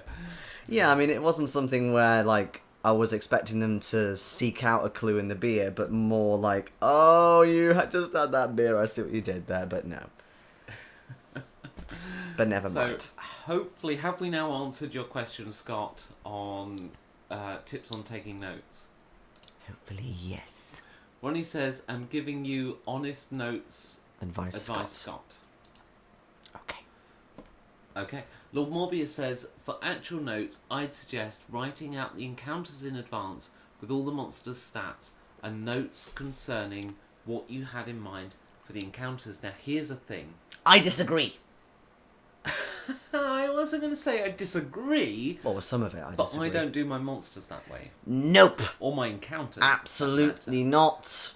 But let's talk about combat encounters specifically. Okay. Because it's time for another killer tip. Alright? So, when I have a combat encounter in the game, nowadays, every session I'll have what I call a feature encounter. This is the one I've planned and prepped. Now, the feature encounter will often include combat.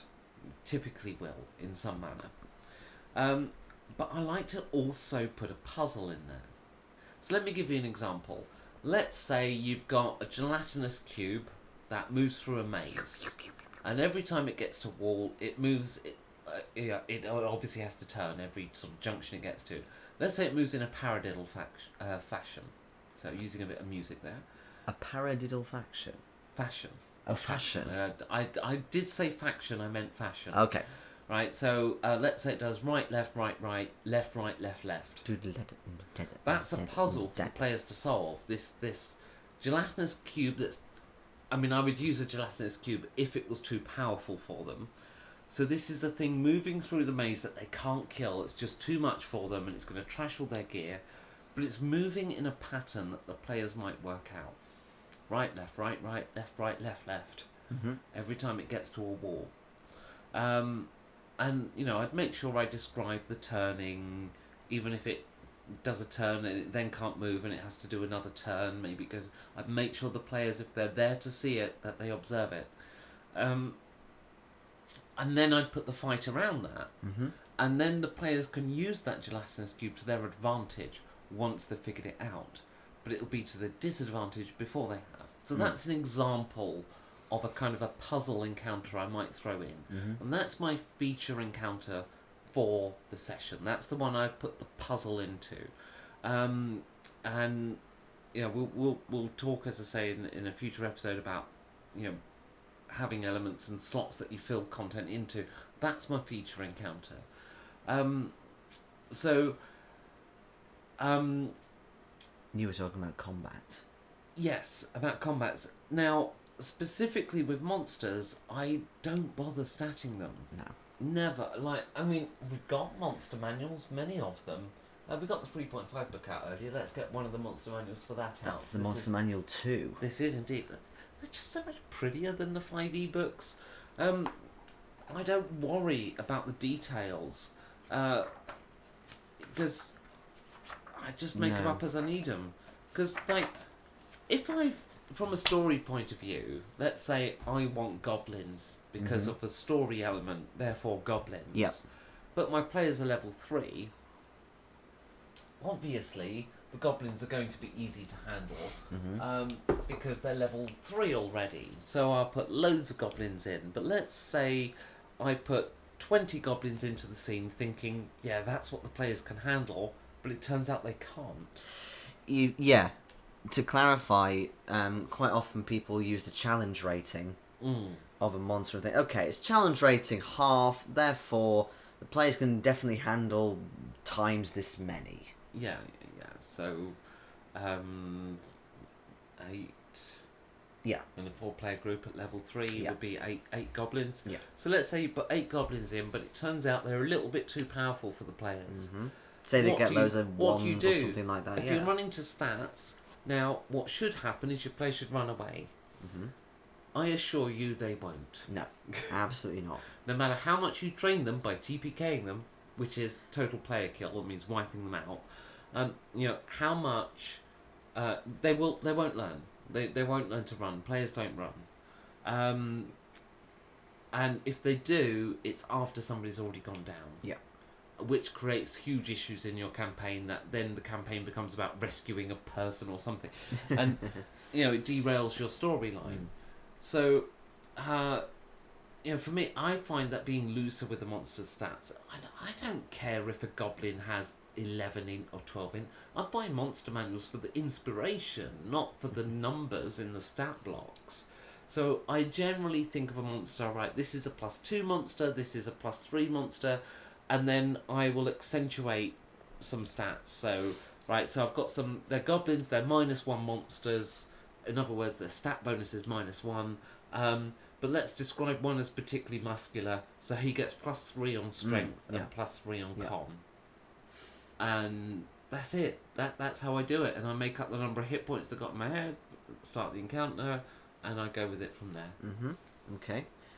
So basically, I think that copying down monster stats into your notebook is an absolute waste of time.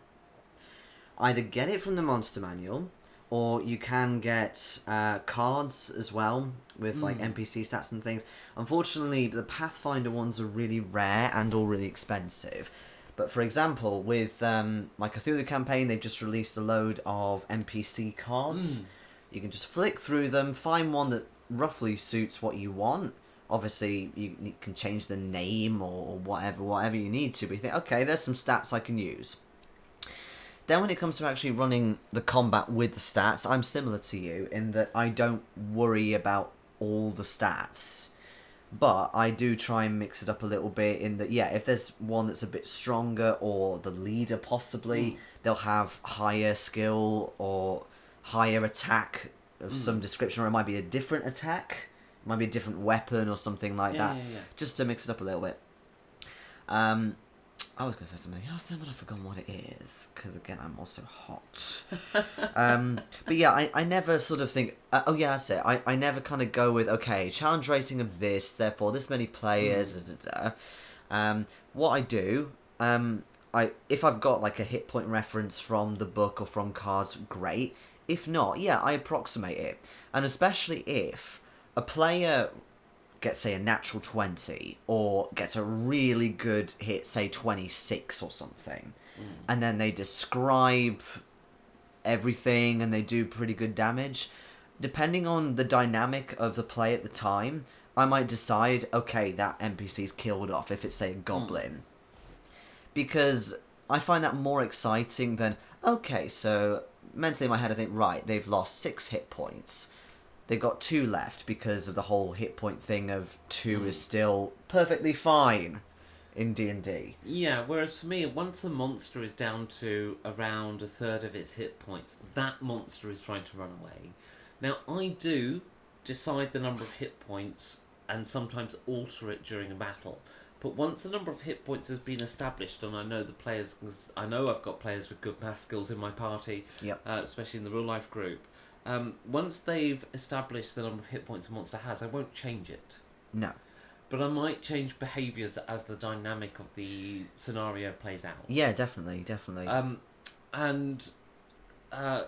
But I will change hit points if it hasn't been established yet how many hit points a monster has, if I feel I need to for that encounter.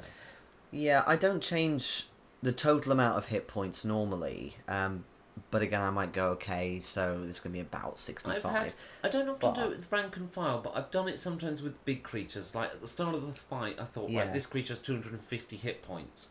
And then as the fight's playing out, I realise, actually, they're grinding through this slower than I thought, true. And I don't want it to be a grind. That's true, with something big, I might knock it down. But with, say, a smaller one... Yeah, I generally don't... With rank and file, I'll have decided what the hit points is, and it's generally going to stay the same. Yeah, what I do change, though, is... Say, again, someone's, like, role-played a load, roll their damage, it's rubbish. You know, I might think, you know, okay, I could compromise that a little bit.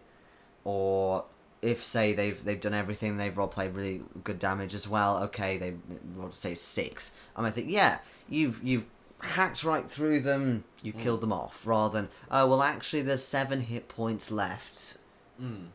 Because it doesn't necessarily fit with what the players are saying. A wound instead, because don't forget... Exactly, I definitely emphasise wounds rather than hit points. Getting a monster to hit point 0 to me means it's collapsed from exhaustion. It's not even necessarily dead. Like, when a player hits 0 hit points, as far as I'm concerned, they're not unconscious.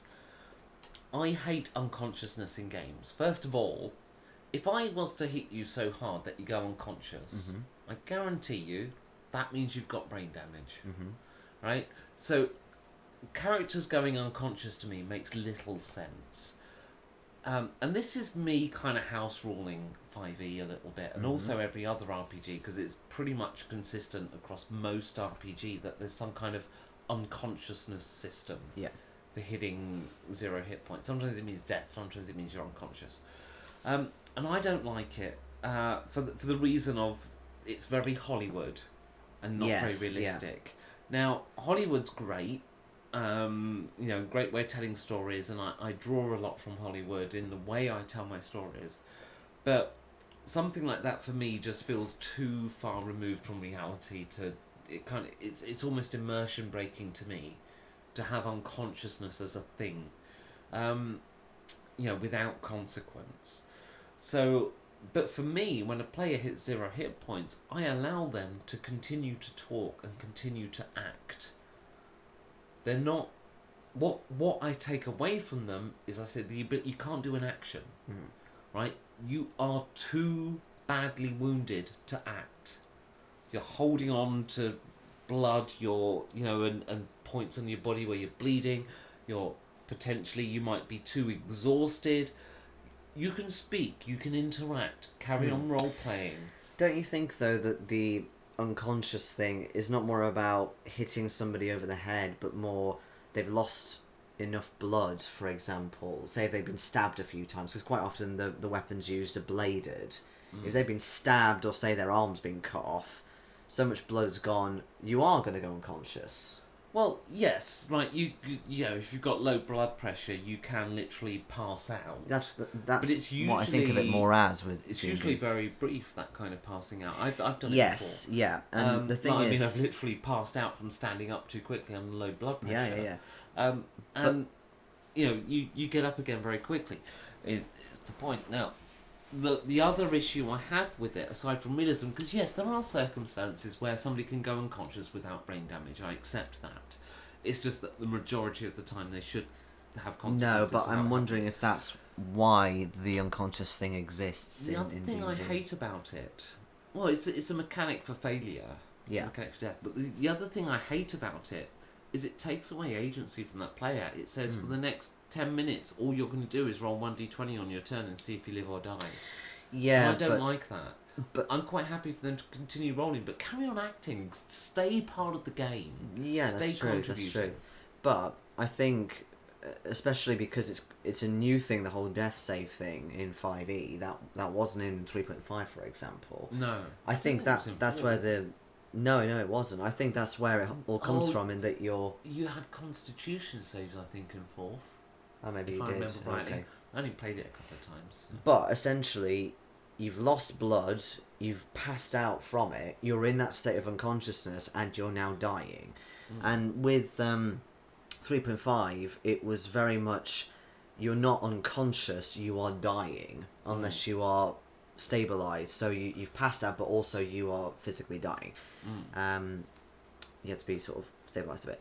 But I completely get what you're saying in that, yeah, in terms of players around the table, suddenly a player's not doing anything. Yeah. And remember, the primary job of the GM is to entertain everyone at the table. And how can you entertain them when you're literally saying, for your turn this go, you're going to roll the dice to see if you'll get closer to death or staying alive. And, you know, it's meant to be... I understand when they wrote it, they were thinking, oh yeah, this could be really tense. But it isn't. No, it's not. Not in any game I've seen. Because Because even if there is loads of player urgency and everyone else is really invested, oh my god, you know, this cleric is about to die. Okay, but my turn, I need to do this, and then they start thinking about, okay, me, I do this bit, oh, then it's so-and-so, they do that. But isn't it more dramatic that player is able to describe themselves, you know, staggering through the environment, reaching up against the wall of the door to support themselves and leaving a trail of blood behind? You know, isn't that more interesting than I lie on the floor and I roll a d20? Yes.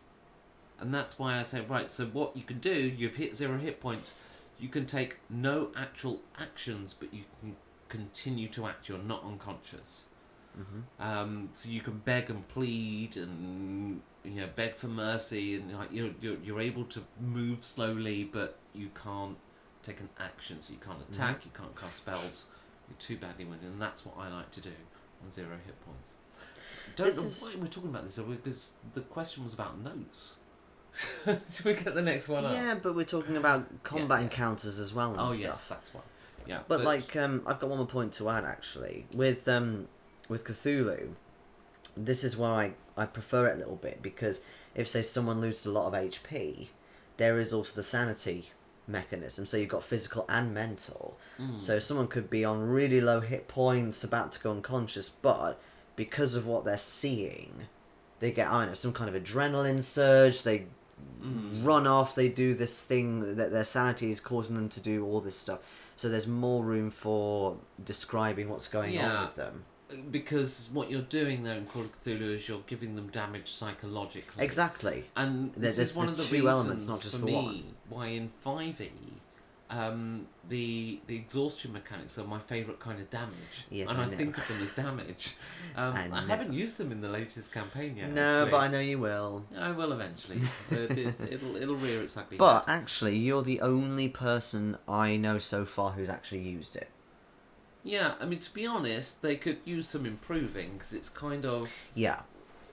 The I way the agree. exhaustion mechanics work, it's kind of like, it's not too bad, oh, you're screwed. Yeah, You know? we got to a But point... you combine that with my long rest rule, and it's actually really harsh. Well, this is what I'm saying. Like, just from friggin' rowing a long way, which was kind of important to the plot anyway, you basically made us exhausted, and then you were like, oh, do you keep going? Do you still do some more stuff? Well, yeah, because or else it kind of grinds to a halt a bit, so yes, we do. Okay, now your skills are really shot. You can barely do anything until you get a long rest. But oh, you're in the wilderness, sorry. Well, I do always try to make these things a choice. Yeah, in my opinion, that first time, it didn't feel like a choice. My skills have gotten better over the Yes, years. yeah. But yeah, with that kind of thing, definitely make it a choice. But yeah, if a player, like with anything, like say a player chooses to open a door or something when there's some snarling from behind, give them the choice, are you sure you want to do that? Or, you know, you can say no or whatever. But if they say yes, okay, let them do it. I think it's time for another killer tip. Which is, don't punish your players for arbitrary actions. What would you define as an arbitrary action? So, something which would otherwise be safe, but Yep. could be dangerous, and you haven't given the players the information to know. It's a bit like, Yeah. okay, I'm going to GM briefly for you now with an arbitrary action. Right, you're going down a corridor. The walls are made of stone and the floor is flagstone. This is an incredibly generic 10-foot wide, 10-foot high corridor. Oh, you're even saying the 10-foot thing, okay. Absolutely. You get to a T-junction. You can turn left or right. Which way do you go? Okay. I was gonna make a joke, but I thought no, that'll just complicate things. So let's say I go left. But the point is, why did you choose left? I didn't give you any information that made left better or worse than going right. So it's completely arbitrary. Now, it is possible, and... no, let me reword that. It is common for GMs to punish players for these arbitrary decisions. Yeah, I think it's this problem of, okay, you're the GM, you've drawn this map, so you know exactly what's left and what's right. The players have no idea, but because you've thought of it and because you've designed it and written it down, it's almost like subconsciously you think, well, they're gonna know, or they're gonna maybe understand what I understand or see what I see. To a degree. Right. I wasn't in this game, but I heard the story from somebody I gamed with. Yeah. Which is the classic case of the worst arbitrary decision. I think, I've told the story before about how my archer lost her hand. Oh, yeah. But on this, I'm going to tell a story that somebody else told me once that happened to them. So they did their first session where they created their characters. And then a week later, they met to play. Now, bear in mind, some of these people lived in different towns. Okay. So they travelled a long way to get to this game. 30, 40 minutes driving. So they put a bit of effort in. Now, at the start of the session, the GM does this. They say, okay, you're stood in a desert. You can go north, east, south or west. What way do you go? It's a desert! You don't normally know which way is north unless you look at the sun. Yeah, okay. So you look at your sun, you determine which is north, east, south, west. Which way do you go? Oh, you're actually asking me the question? Yeah. Seriously? Well, I don't go any direction until I've actually looked to see what's down each direction. But also, it's a desert. You don't have north, south, east, west. You can only see desert for as far as you can see. Which way do you go? Sake. I go up. Right, so go north. No, players... up into the sky. I fly up north and up into the. In this occasion, the players chose east. Okay.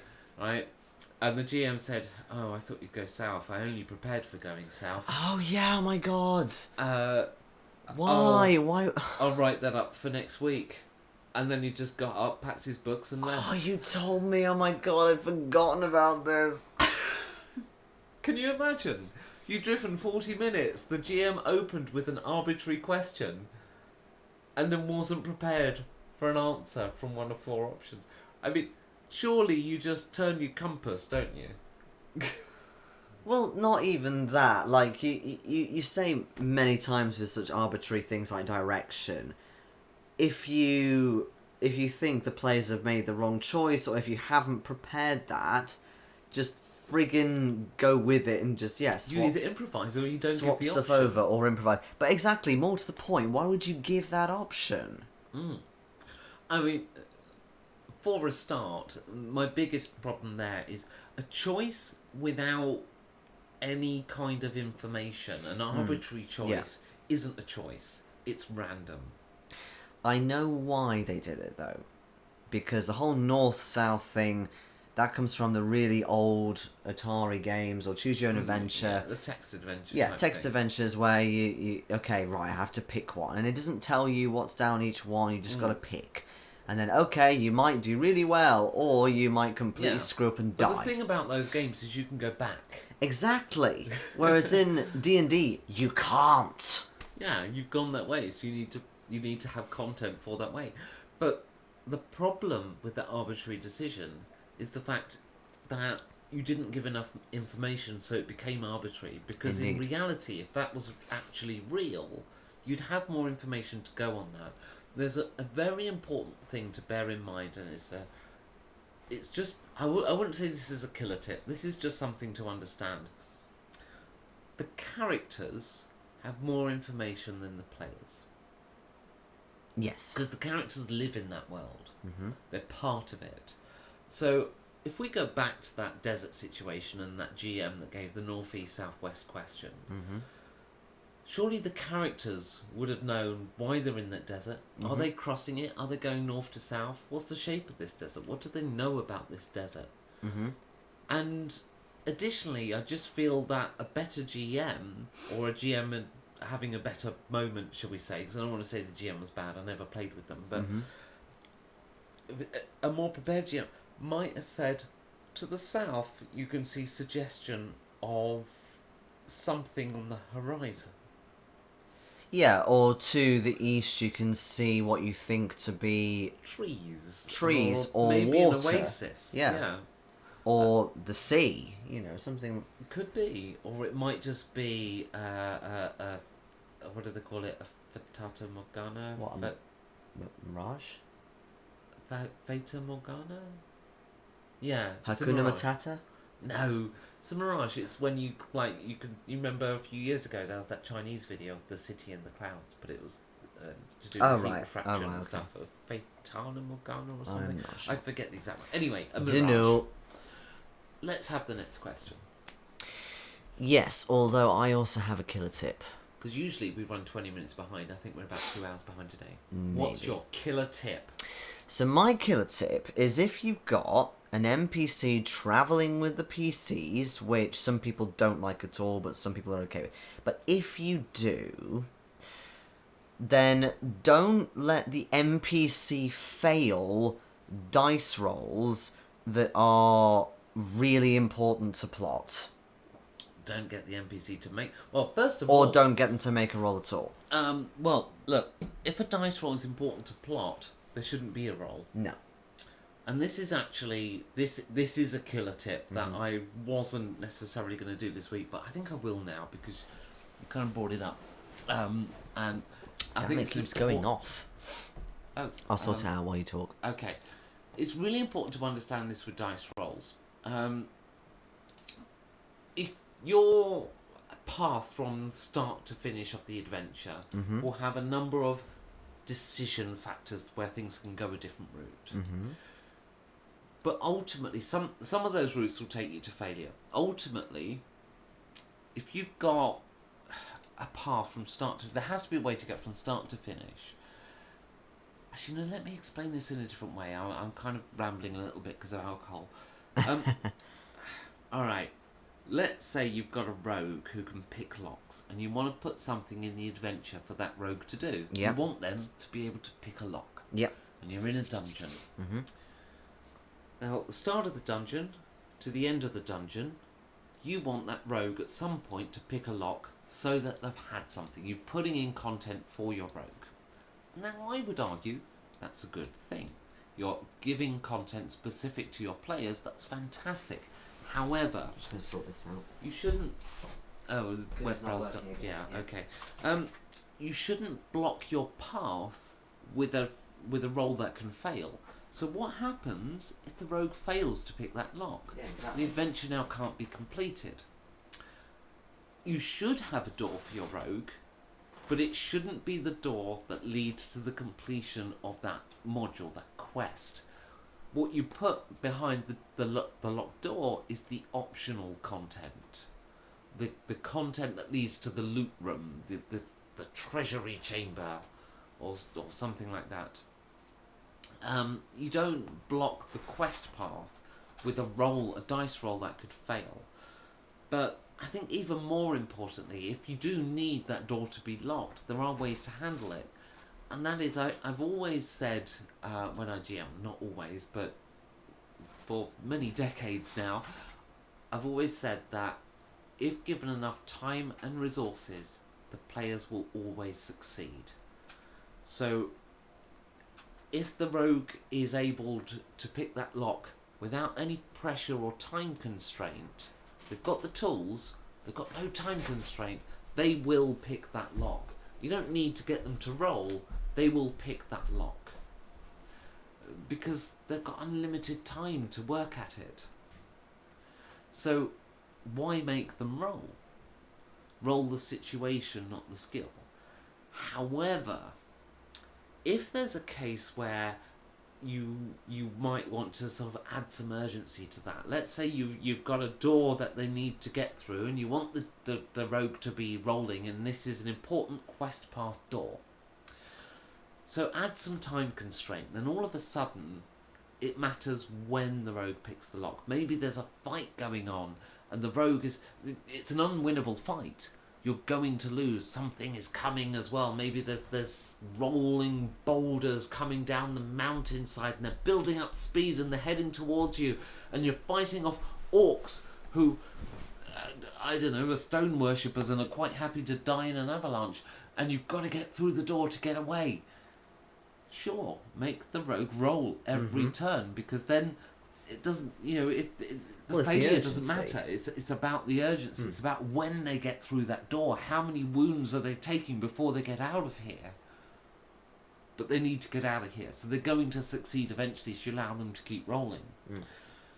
If you want to have something that's, usually I do this for optional content, and I don't do this often anymore, but if you've got a door that, or some quest path, some optional content behind a skill check, and a player makes a roll because you want to have a roll behind this skill check in order to do this optional content.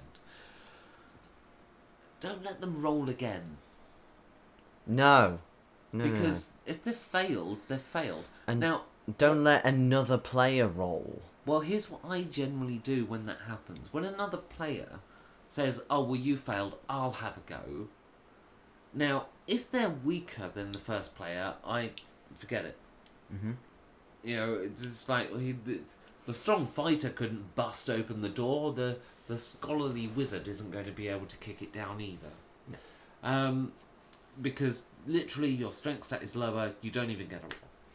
If their strength stat's higher, then what do? What I do is I say, well, look, the wizard there failed by 12. Your bonus is too higher. That brings it down to a failure by 10. You fail. Yeah. Or the wizard failed by 1. Your bonus is too higher. Now you've passed by 1 because you've tried it. I used the original roll. Is the point, if I remember it.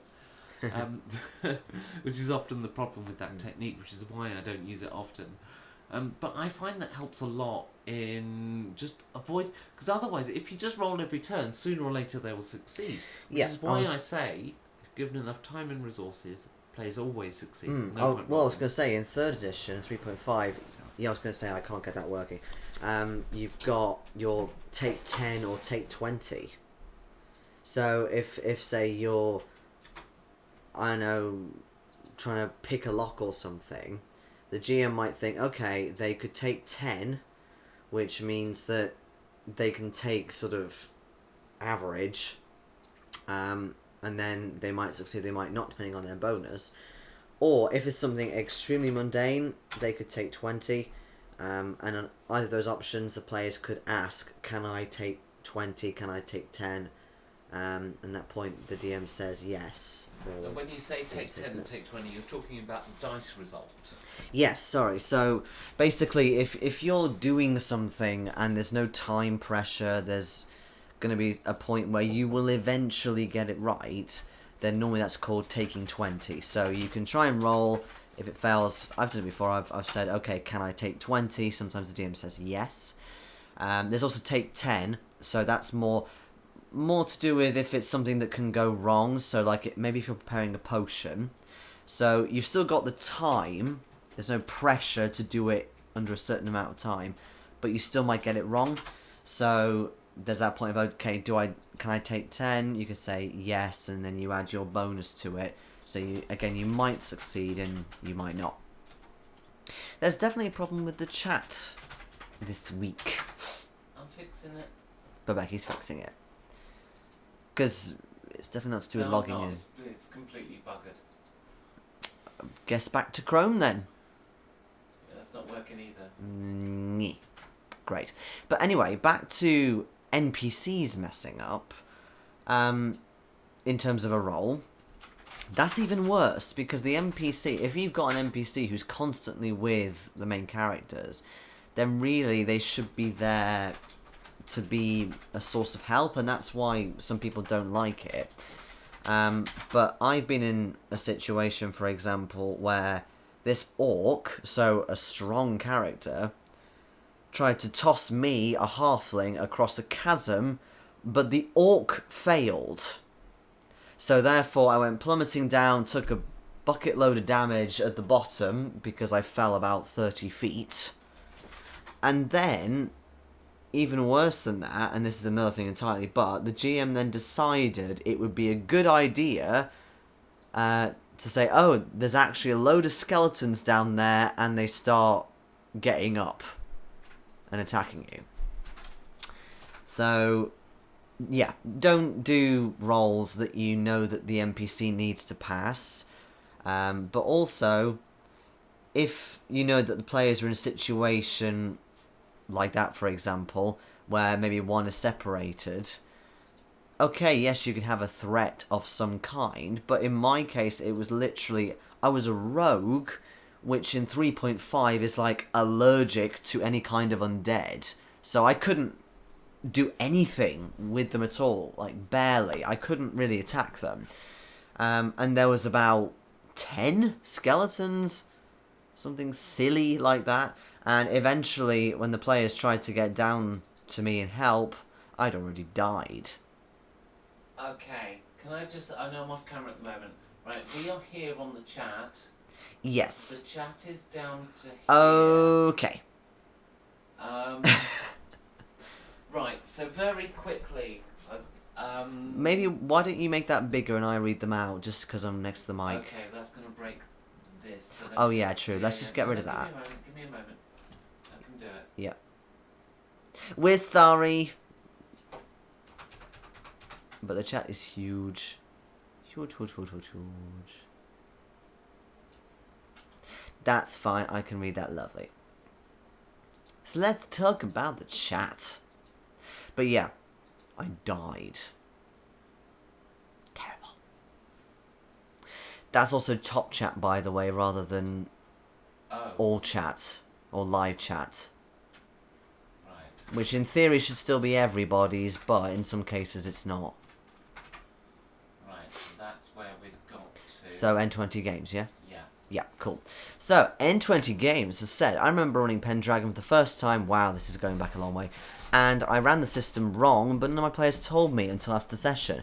But it was one of the best games we ever had. Mistakes happen. Yeah, absolutely. So, you know, as long as the chemistry is there between you and the players, as long as you're having a good time, as long as a good story is being told, again, some people don't like the story being more of a priority than mechanics.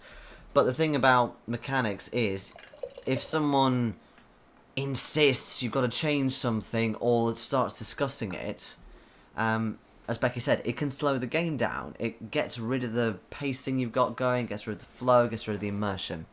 Okay. Duke Enterprises says, good notes advice from others. I don't know if that's because we gave bad notes advice.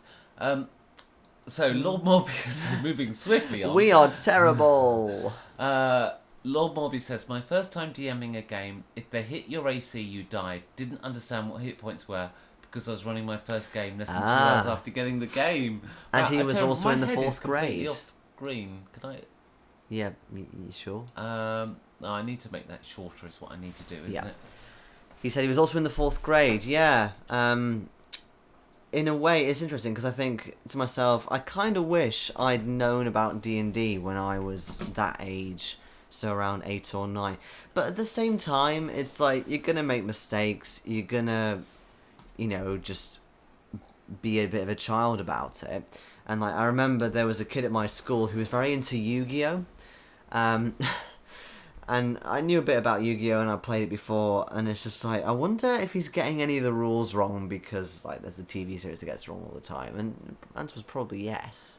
Well, you know what? First edition, you could still last a long time like that because you'd spend most of your time missing.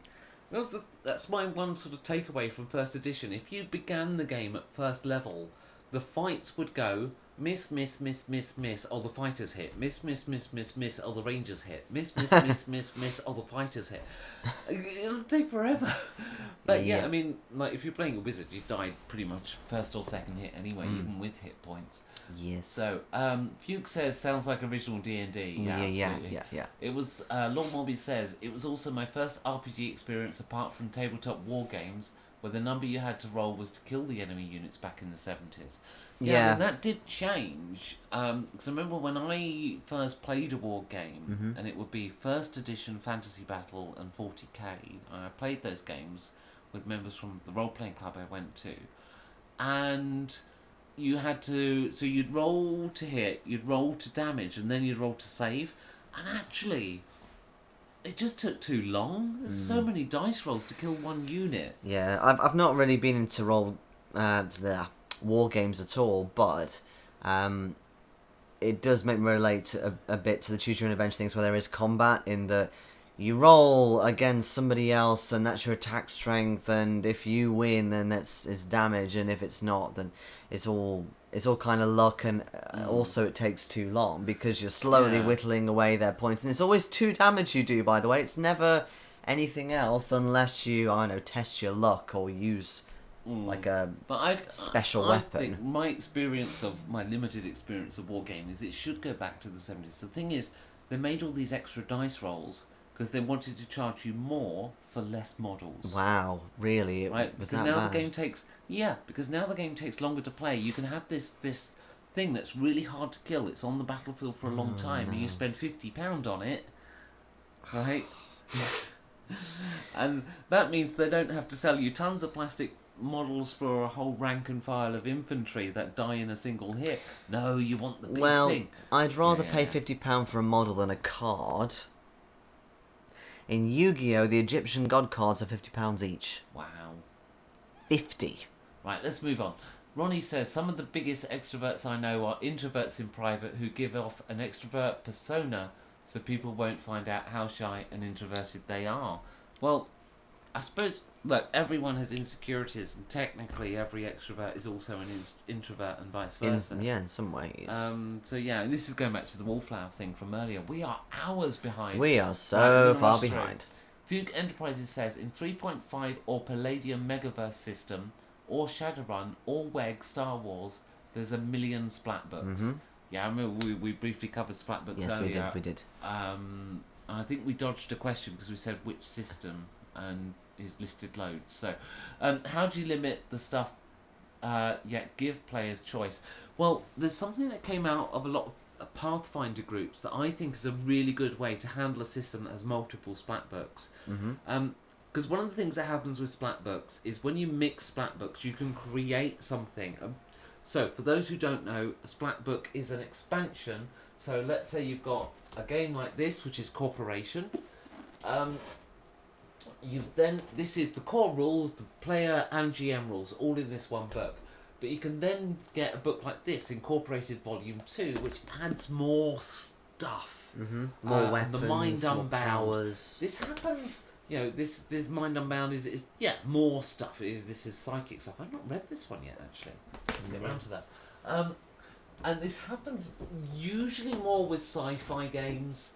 Where you can get more guns, more cybernetic stuff like that. Yeah. But it happened with Pathfinder as well, which is a fantasy game, and that because it was around for so many years, the first edition was around for so long, all these different expansions are added to the game, and the problem is, over the years, these things weren't balanced into consideration with each other. So you could take something from that book, something from that book, something from that book, and at first level have this immortal, unkillable killing machine. And the way they got around that is by saying core rules plus one book.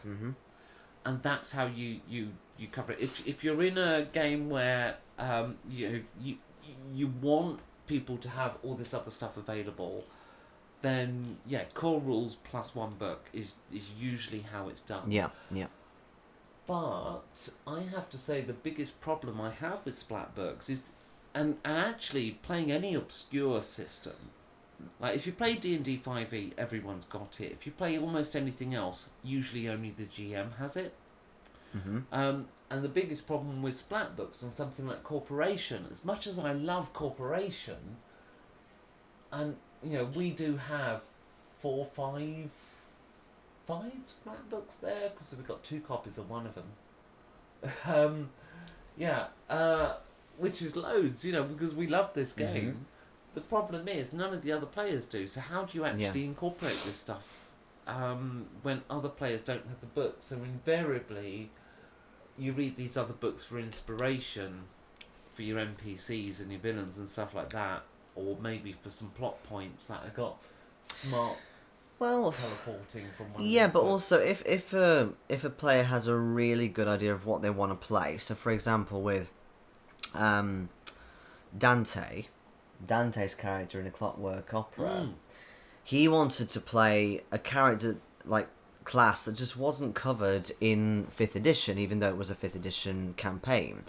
So I found this homebrew thing that somebody had done, which was like a steampunk. It wasn't an artificer, but it was something similar. Engineer, was it? Yeah, it was like an engineer, and I said, okay, well, how does this look? Oh yeah, this is great. I'll use this, and then suddenly, he was fine to use the rules from that as well as the main book. But the problem might come if you used that and then mixed it with something in Absolutely, Arcana or something. But he didn't.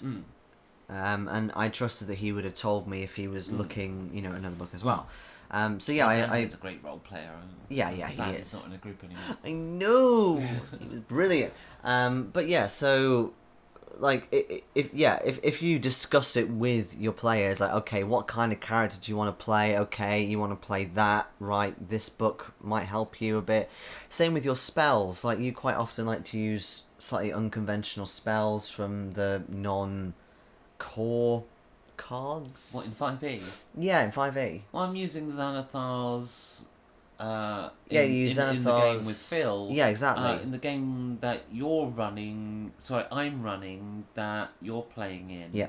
I know I've got a few using- little You're weird using. ones. God, which ones are they? The elemental spells. I think Yeah. You haven't got Xanathar's ones. Yeah. But Xanathars are a little bit out there. Well, They're away from the main spells you can use. yeah, they're new. Well, exactly. That's what I'm saying. In that, whilst they're not in the book, as long as you're discussing it with the players, it's like, okay, I'll use these ones, right? They work. Yeah. That's absolutely fine. I suppose in a way I've core plus Xanathar. Yes. Because I'm playing a race from, I think it's from Xanathar's. Yes. Not sure. Right. Shall we move on? 5e is slightly different in that at the moment It is actually, like the but, core yeah. rules themselves come in 3 books. Yeah. And then the books that have been officially published since are all consistent with it. So you've got Xanathar's and you've got Volo's Guide to Monsters. Yeah, Volo's Guide to Monsters, and You've got the new one. there is another one as well which I haven't got. No. But anyway. Ronnie says, for Palladium, I have the core book and the Monsters and Animal book, and I've not bothered with the rest. Fuchs says the issue with Palladium is all their worlds are connected. I've not played Palladium. It's No, me something a bit neither. strange. No. Lord Morby says, if you think the issue with Palladium is that all worlds are connected, you haven't tried the Doctor Who RPG, where everything is connected. Yeah. I think just in Doctor Who in general, everything's connected. Ronnie Bradley says, only if you are dealing with the Rifts Fugue. Palladium Fantasy on its own just really only needs the core book and the Monsters and Animals book. Michael B. Hello, Michael B. Hello, Michael B. Hopefully If you're still here. watching. Yeah. For limiting splat books, just need to clarify that at the start of the game, usually I require that I own or know it for a player to use it.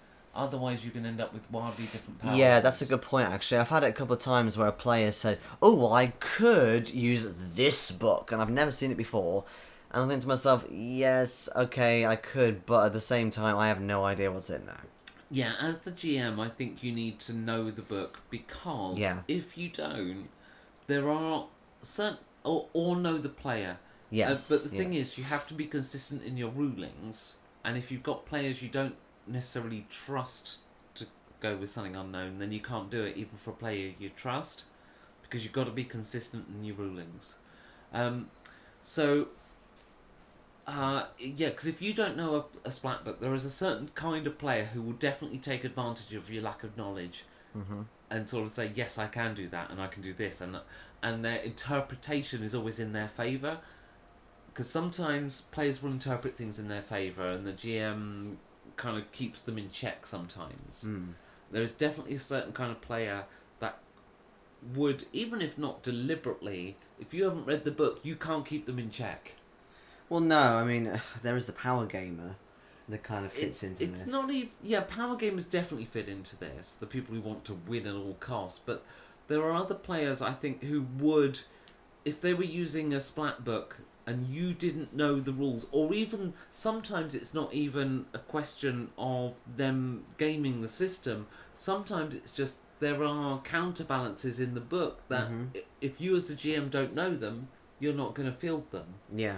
But also imagine, like, for example, in our campaign that we're playing in the real world, I said, please don't add the spells as you level up, because I'm going to throw lots of spell scrolls into the world. Yeah, that's true, yeah.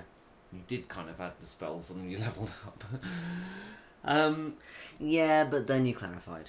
Yeah, so these... Now, that's because in original D&D, and it was an old school feel, there was always meant to be lots of scrolls, and I wanted to recapture some of that in this particular campaign. But quite often this got forgotten. GMs who hadn't ever played a wizard would forget to put scrolls into the world, and the wizard at level 5 still had their first level spells. But can I just say this is my first time ever playing a wizard? Yeah, but I'm not really talking about that situation so much as I am the fact that the GM, because there's wizards in the game, should have put scrolls into their world, but weren't. Yeah. And the same way, if you've got a rogue in the party, you want a door for them to open. Yes. And if you've not read that splat book, you can fall into that same trap because you don't know the mechanics that are at play. Yes. So Ronnie says, as for the general point, talk it through with your players and lay down what books you want to allow and not allow. As long as you keep it consistent, you'll be fine. So basically what we said. Yeah. Fuke says, the last time I ran Palladium Fantasy, someone argued that they should be able to use the Teenage Mutant Ninja Turtle rules for their characters because connected Megaverse. I'm still gutted that I couldn't play in this TMNT game at the expo because the DM was sick. It sounded really cool. And then he goes on to say, is it okay to change up the core classes of a game using classes from splat books to replace the ones in the core book? Yeah, absolutely. Like this example with Dante, in that he didn't really have a class that fitted properly with his character in the core book, but he did in this sort of homebrew thing. I allowed it. He really enjoyed it. I enjoyed it as well. I had a copy of the rules as well to read through. So, but there's two parts to this. There's also restricting things. Like sometimes you get human-only games. Yeah. And there's always someone even in that who wants to play a Dragonborn. Because there's always someone who wants to play. Yeah. There's always a Dragonborn these days. No, here's the thing. Like, if you want to restrict things in the rules and not have them in the world, you need to discuss that with your players and get them on board. You've got to sell that idea to them. And you've got to explain why it would be cool. Not just because you've got an idea of a world-ending Armageddon that a bunch of clerics could solve, therefore you want a load of human clerics. You've got to sell them on the idea of a campaign or a storyline based around a group of clerics. And then you can have all human clerics. Right? If you get players on board with that idea, they'll run with it. But if you just go, right, let's start a new campaign, I'll GM, alright, let's roll your dice, we'll do natural rolls, 3d6 down the line, assign them to your stats, and no Dragonborn in this world. Yeah. And then you're going to say, well, why? As a player, why? You've just given me a load of restrictions. But I appreciate we've all got to generate stats with the same rules, but why can't I play a Dragonborn? Sell the idea to them by saying, how do you guys fancy playing a really old school game where we roll 3d6 down the line and the stats fall where they may? Do you guys want to do that? And then you might get buy-in, and if you get buy-in from the players, you can do that. And if not, come up with a better idea. Rather, what I tend to do is I try and say to them, okay, this is the idea I've got, in that I want to set it in this time scale, like with the Cthulhu game. I say, okay, I want to do something in the 1980s with Cthulhu, and this is the sort of general idea I've got, in that you're in a small town in Virginia, and the point was, if anybody wanted to do something else or whatever, they could do it. But then when we get to stats, if there were any sort of restrictions, I would justify and say, well, actually, the reason why I'm doing, say, 3d6 is because, you know, it could potentially be a grittier game. Are you all happy with a grittier game? So I'm always making sure, okay, you're happy with it. The last D&D campaign, the one we just started playing. Yes. We had a discussion at the start of the campaign. Yes, we did, yeah. And it wasn't what I wanted to run, but there was a consensus for heroic fantasy. Yeah, we all, like, I wanted to play sort of more heroic, so did everybody else. Everyone wanted to play some sort of borderline over the top heroic fantasy. Yeah. So when it came to stat rolling, I said, okay, look, you want to play heroic fantasy? Let's roll 3d6 and you get a 6. And then choose the best 3. You get a 6 for free. Which is even better than the one that I normally do, which is 4d6 and take away the worst. Yeah, I mean, that's kind of a standard way that a lot of people roll their stats. But look, the guys wanted an epic, slightly over-the-top fantasy game. So change it up. You know, run the game that everyone wants to play. What I really wanted to do was something grittier and dark. That's what I wanted to run. But the players loved the last campaign so much, they said, we want the sequel. Well, yeah, but to be fair, I wasn't in the last campaign, but I still wanted slightly more heroic. Yeah, and at the end of the day, I couldn't fight that. I'm one person. The players, if I'd have forced a dark fantasy game on everyone, then it would have lasted one session and petered out. Yeah. So you've got to do what everyone wants to play, and you have to find the ground where everyone's happy and play that game. And if that means you break some rules in character creation to have some fun and get the game you want, then that's what you do. Yeah. So we started at, 3rd level? Yes. Just to make it and then a really irritating full-size bard squirrel came along. Yes. The bard squirrel is a thing. The bard squirrel. Lord Morbius says, GM's word is the law, so if the GM says so, it is. This may or may not work out well, but the GM's word is the law. The law. It is and it isn't. You know, because yes, the GM is the arbiter, but think of it like Prime Minister. The GM is the Prime Minister. What they say goes, but if they lose popular support, their government collapses. It's the same with the game. Oh no, don't think of the British Prime Minister. That will just make you sad. Well, that's what I did. How could I not? It's alright, we'll get a new term. My country hasn't got a Prime Minister. Okay, what does your country have? Well, they're a crown dependency, so basically the UK government. So they don't even have their own leader? No, they have their own MPs, as it were, and they have their own parliament, but they don't have a prime minister or anything like that. No. So who leads the Isle of Man? There is, what the hell is he called? Or she. But normally it's a he, because it's rather conservative there. The Lieutenant Governor. So you have a Lieutenant Governor. We have a Lieutenant Governor. Minister. Yeah. Same difference.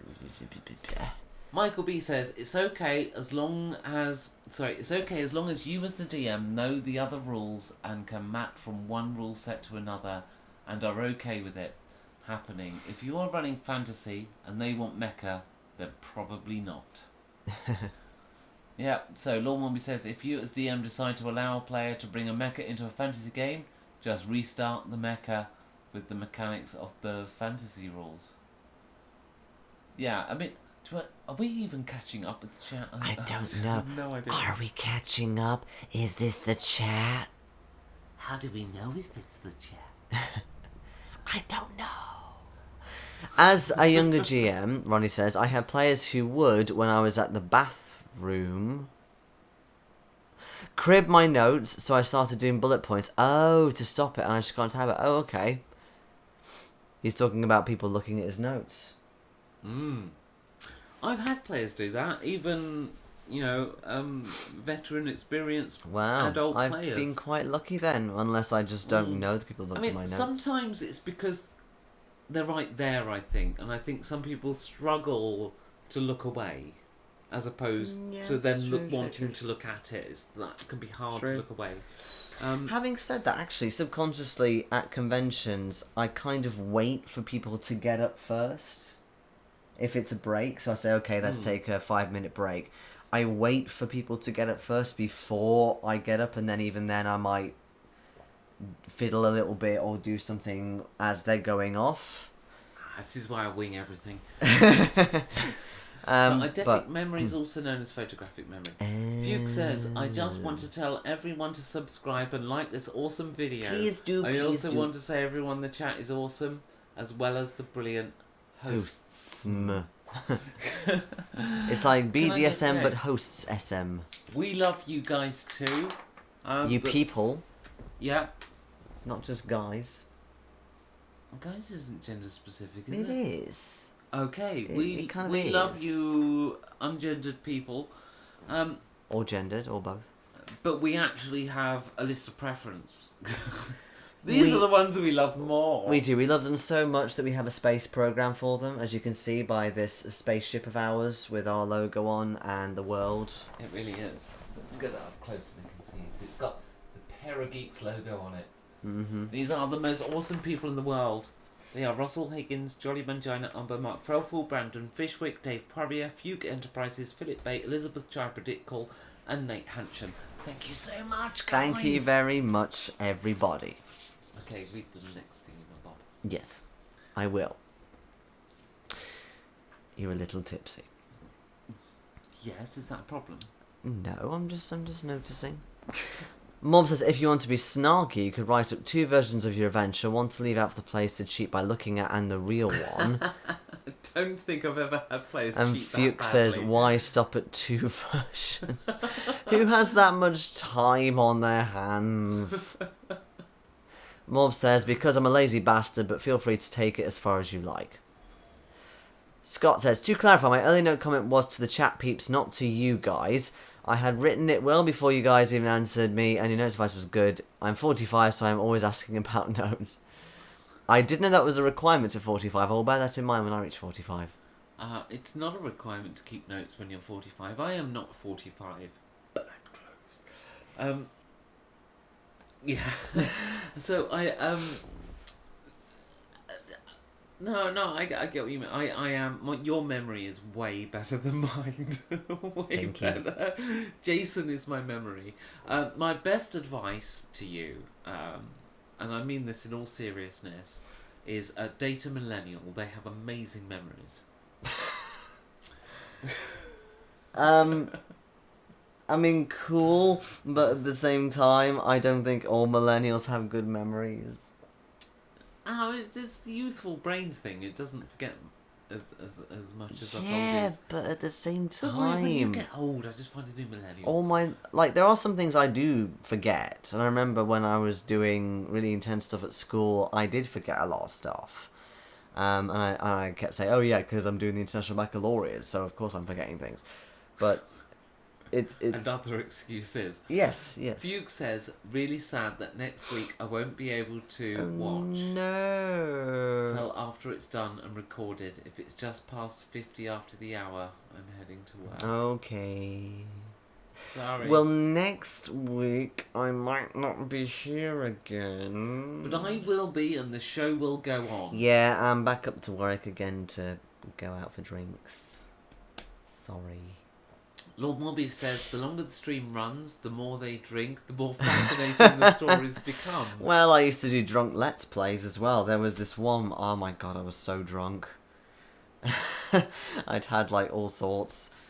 And I still managed to do a stream of some really old, like, indie game. And I'm thinking back to it thinking, how on earth did I manage to stay awake Can I and just ask do though, it? on that topic, Yes.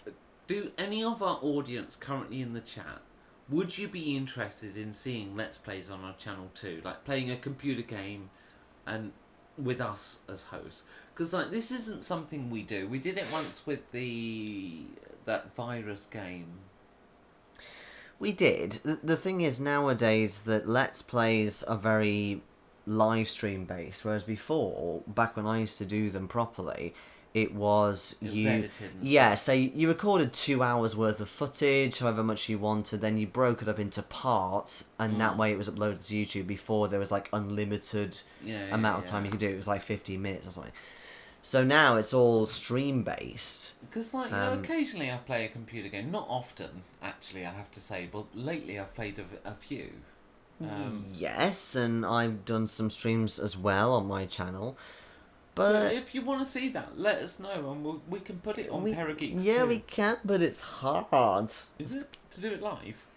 Live, like a live stream Let's Play, yes, I do find it hard because you've got to constantly be talking about stuff, you've got to be constantly reacting. I'm a narcissist, I'm fine with that. Yeah, you're fine, might do but the I'm not occasional fine. one. Jason might not. I don't actually play games that often, though.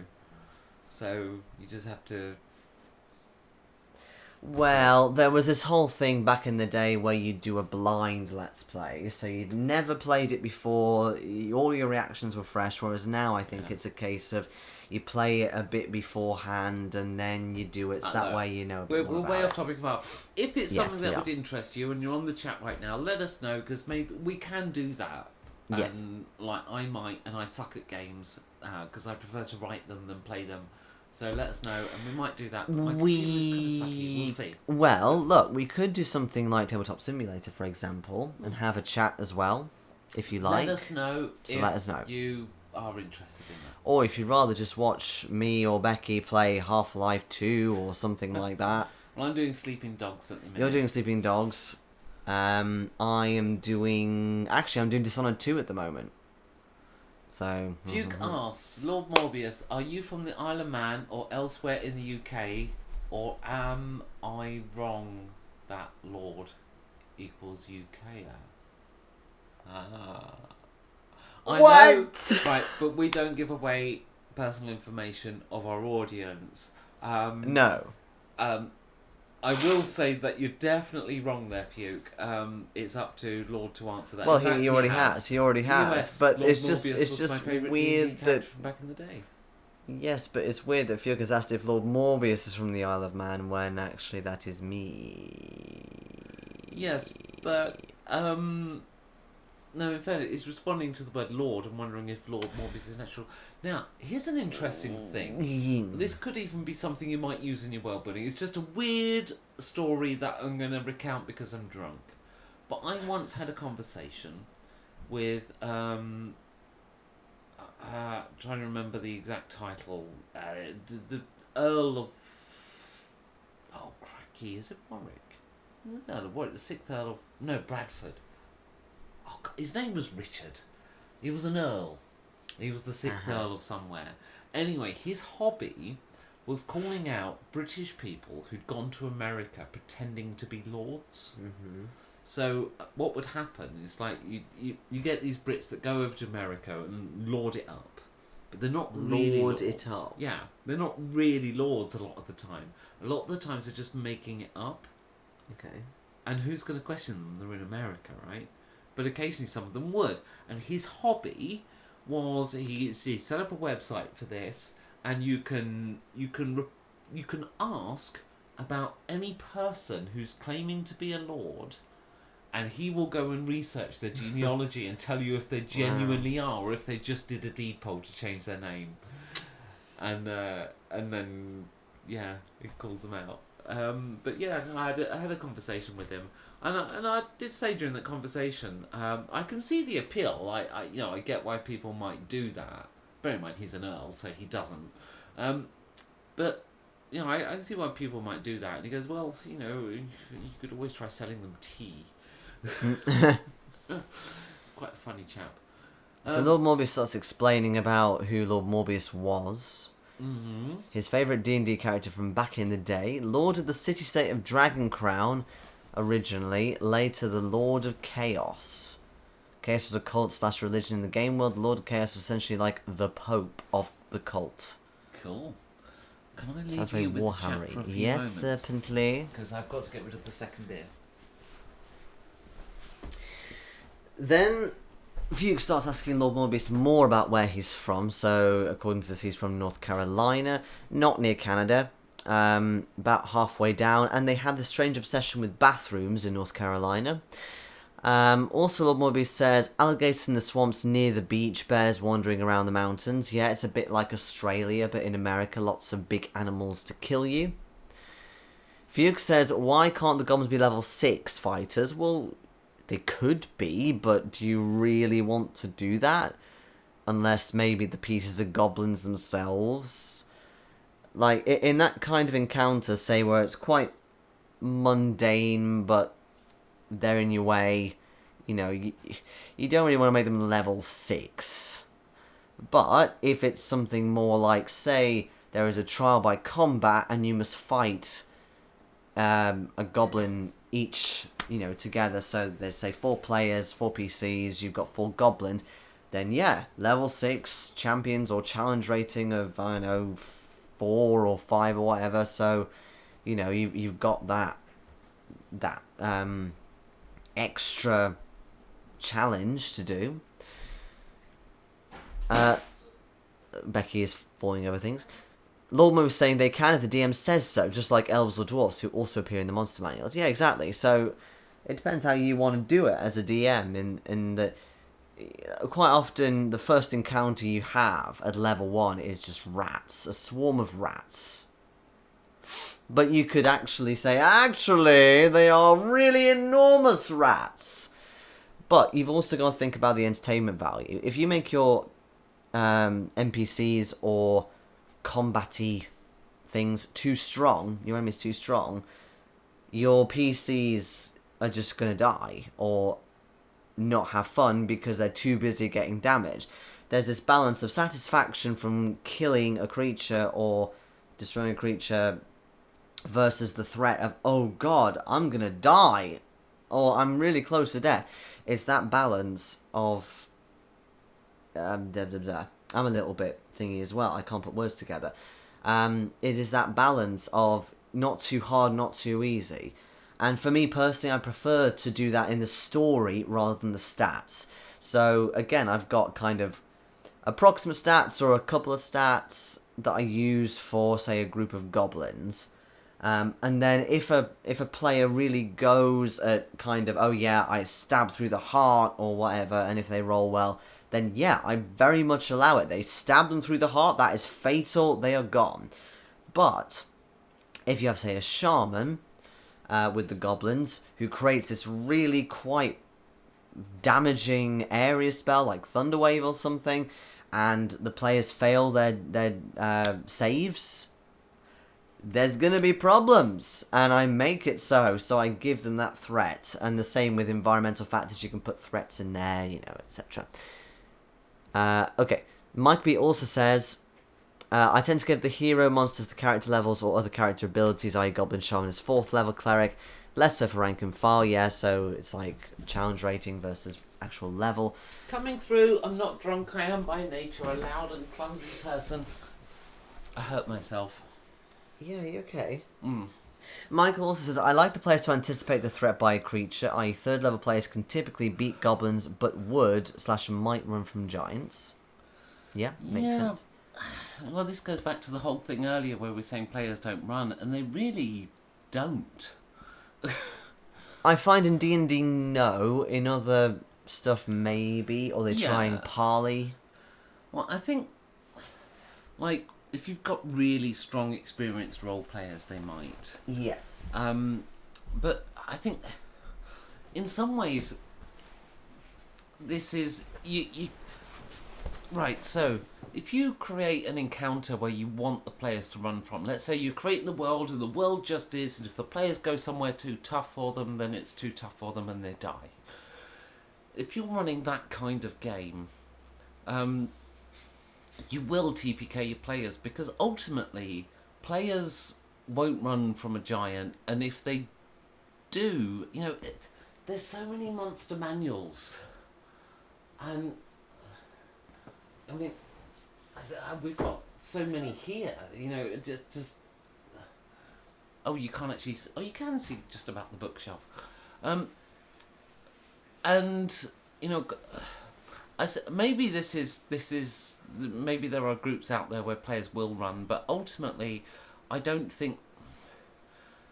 Or maybe it's just me, and I am slightly tiddly, and I'm obviously, if you're listening to this on podcast later, just laugh and fast forward to the next stream.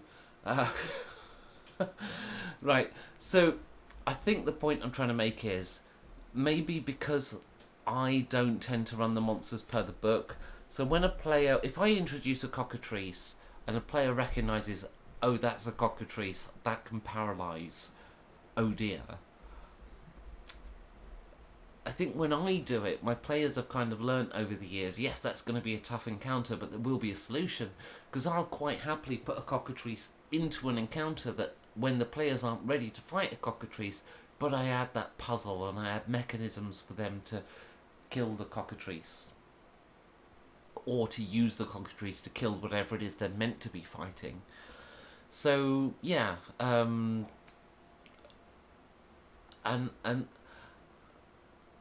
I think if you do create a world where players are meant to run away, ultimately, you know that's just going to end up in death. And I'm rambling, so I'm going to move on. I don't actually know what question he'd got up to, or comment on the chat. So, Michael's questions. I don't even see Michael on here. What are you talking about?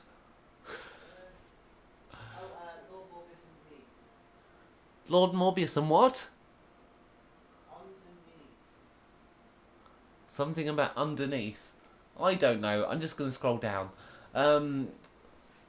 Lord Morbius says, if the players aren't going to be the bad guys' camp and you don't have notes for the directions they went, move the bad guys' camps to where they are headed. Yeah, absolutely. In that whole northeast southwest discussion earlier, and the players went east and the GM had only prepared south, then yeah, turn your compass. Michael B says, yes, either change the prepared material. Oh, I scrolled too far. Either change the prepared material to be east, or you describe them as already heading south, or describe the choices giving south a more interesting description. Yeah. Scott Poe, was the Mirage word you were looking for a phantasmagoria? It might have been. It might have been a phantasmagoria. No, it's definitely. Yeah, maybe. My grasp of English has gotten worse the more I've drunk tonight. Michael B, great tip. Don't limit the adventure by dice. They will block the players every time. I love your temple video where you made this point, a few years old. Did I say that in the temple? I remember the temple video, and that's a great video for so many reasons, mostly because I kind of diss all religion and disprove it. Yeah, I mean, it's well worth a watch just for the encounter inspiration, but it kind of explains religion for what it is as well. So Ronnie says, Take 10 and Take 20 is something that is expanded upon and used even more frequently with True 20. I think that's where Take 10 and Take 20 originally came from. Says Rakan Eldar, hey, welcome back. So, hey gang, no time to talk. Moving to Texas. Wow. That's kind of a That's quite a long way. I don't know where he started from though. I'm trying to remember. Where was Cez originally from? I don't know. I thought they were from Canada, possibly as well. Maybe I'm wrong, or Washington or something. I don't know. Okay, so, they're not from Texas, and Texas is huge. So even if you're going to an adjacent state, that's still crazy. Yes. Scott Poe, call Secret Kagan. I am in Arizona. Oh, apparently it's so hot in Arizona. I'm so pleased I'm it's not so there hot right now. Here. Like, seriously, I cooked a barbecue earlier, and I think no matter how much I drink, I will never replace the water I lost. The difference is I'm drinking all the water.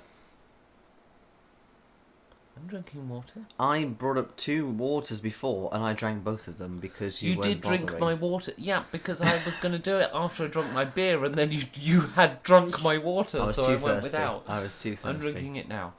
Ronnie says, a let's play of doing video games could be funny, be interesting to see classic games of the 80s and 90s and see Jason's reactions to those classics. So he wants to see you doing let's plays, he doesn't want to see me. That's the last chat message, I think. Have we caught up? Have we caught up? We We have. have. Yay! Yeah. We have. We made it. It's not quite Look, showing it's it on not all about. It's not all about me being this young person with 80s, 90s games, and I was playing games in the 90s. Thank you. I'm not that young. My first PlayStation 1 game was The Lost World. I wrote my first game in 1981. Well, you're a nerd. Yep. A nerd. Drink if chat is caught up. We're on water now. I'm so sorry, Scott. We're on water. But these beers have been rather nice. These are from Tesco as well, so not bad at all. Well, occasionally they actually do get some really good brands in. Yeah. Anyway, we have caught up with the chat, which was our kind of last hurrah. I don't think we should leave it with a killer tip because I don't think there's many people who are learning to GM who just sat through us catching up with the chat. Maybe. The next episode, for those of you on the podcast, the next episode will start to play imminently. For those of you watching on YouTube, what you're about to see is the end of a stream. Scott Poe says, leave us with a joke. I have to think Silence. of a joke really quick. I mean, come on. Really, really quick. The thing is, Ronnie does dad jokes, if you will. I know several people who can do these really terrible, cringy dad jokes. I'm not one of them, fortunately. So, I don't have anything on the spot that I can do, except for a You have, by the musician way, joke. You have this little black bit of debris that's been on your face the entire Oh, stream. thanks so Welcome. much. You got something on your leg as well. Have I? Oh, you did, yeah. So there. Well, it might be a little bit of leg hair because it's Friday. No, it isn't. It was something else. But yeah, so I'm really young, musician jokes, and they only become funny if you're a musician, so... Yeah, 2 trumpeters. No, oh god, I even got the joke wrong. I'm too drunk. 3 musicians and a drummer sat in a bar. Okay. Is that it? Yeah. Oh yeah, because the drummer's not a musician. I was thinking of bar as in a musical bar. Oh come but on, never I'm mind. working off like with. Give me time here. Like I like to think I'm a reasonably funny person, but I'm not the person that does one-liners. So when you say ask for a joke, that's a one-liner. Yeah, like rabbits in headlights. A little bit. Michael B says, have a good night, thanks for all your videos. And thank you guys for everything you do for us, because like taking part in this chat, you make this show so Happen? much easier. You make the show better? Yeah, we don't reply to every comment we get on our videos, which is, maybe because we're suckers humans. We tend to check them as soon as we wake up. Yeah. And then we're like, oh, that's It's nice. the wrong time and of day then... to respond. Yeah. I do tend to like and love most of them. But Because it's easier. it's so lovely to get comments on videos, and we don't get as many as we used to get because the channel's not as busy as it used to be. We've shrunk. Although, oh look, our thing has actually gone into evening mode now. We've been streaming so long. So not that it's on camera. We need to think about the position of these things. Yes. Can't lift it up coming now, okay. No, we'll think of something for a future episode and get that properly on camera. But no, I mean, it really makes a difference to our lives when we wake up to positive comments. Because, like, there are some videos. Obviously, we're on YouTube, so we do get abuse. And that's just part of the course of being on YouTube. And when you see the nice comments, and we had a really lovely one this morning on an old video.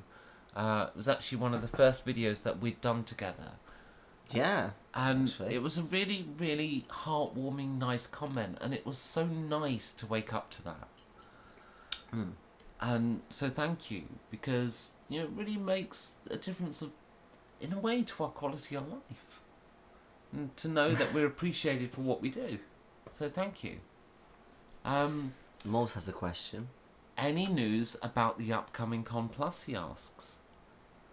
Yes, well, I've started work on the event booking system, so work has begun. Yeah, for me, not really, because writing. Yes, you're trying to do a paid gig as your first paid gig as an RPG supplement author. Well, yeah, and because the deadline's quite small, I thought, right, I'll put all my effort into that. So at the moment, for me, I'm not doing that much. But yeah, you're working on the event system. Yeah, I have started. I'm also working on a production at the moment. We are working on a short film, which will be going on Parageeks 2. It's a competition entry, but really we've made one before. We did a 30-second film. Can I just say, I know it's gone now, but we reached 3490 again. Yay, but we were on 3492 at the start of the stream. Oh, were we? So, yeah, Complus, I mean, I'm sure everyone in the chat knows this by now, but for those of you who have hung on this long, because really it's only our regulars that have held on this long, Complus is a yearly charity RPG online convention where we are raising money this year for the Butterfly Project. We hope to raise £5,000 over the next 2 years, which is, about $7,800, something like that. Yeah. Roughly. It is a wonderful charity, and we are going to be hosting a 24-hour non-stop telethon prize giveaway, where we give away more prizes, RPG-related prizes, than have ever been given away on YouTube before. And they are all off camera in this cupboard. Yes, we've actually tidied the house. So, see, joke, funny. I was doing more of a nervous laugh than a joke laugh, but yes. So as part of that, you'll be able to arrange events. Now, what I'm trying to do, and this might get aborted and it might just end up as a regular event system, but I'm trying to kind of build this new RPG social network type thing. Because, Google Plus has gone. I hate Facebook, but I need it for RPGs. And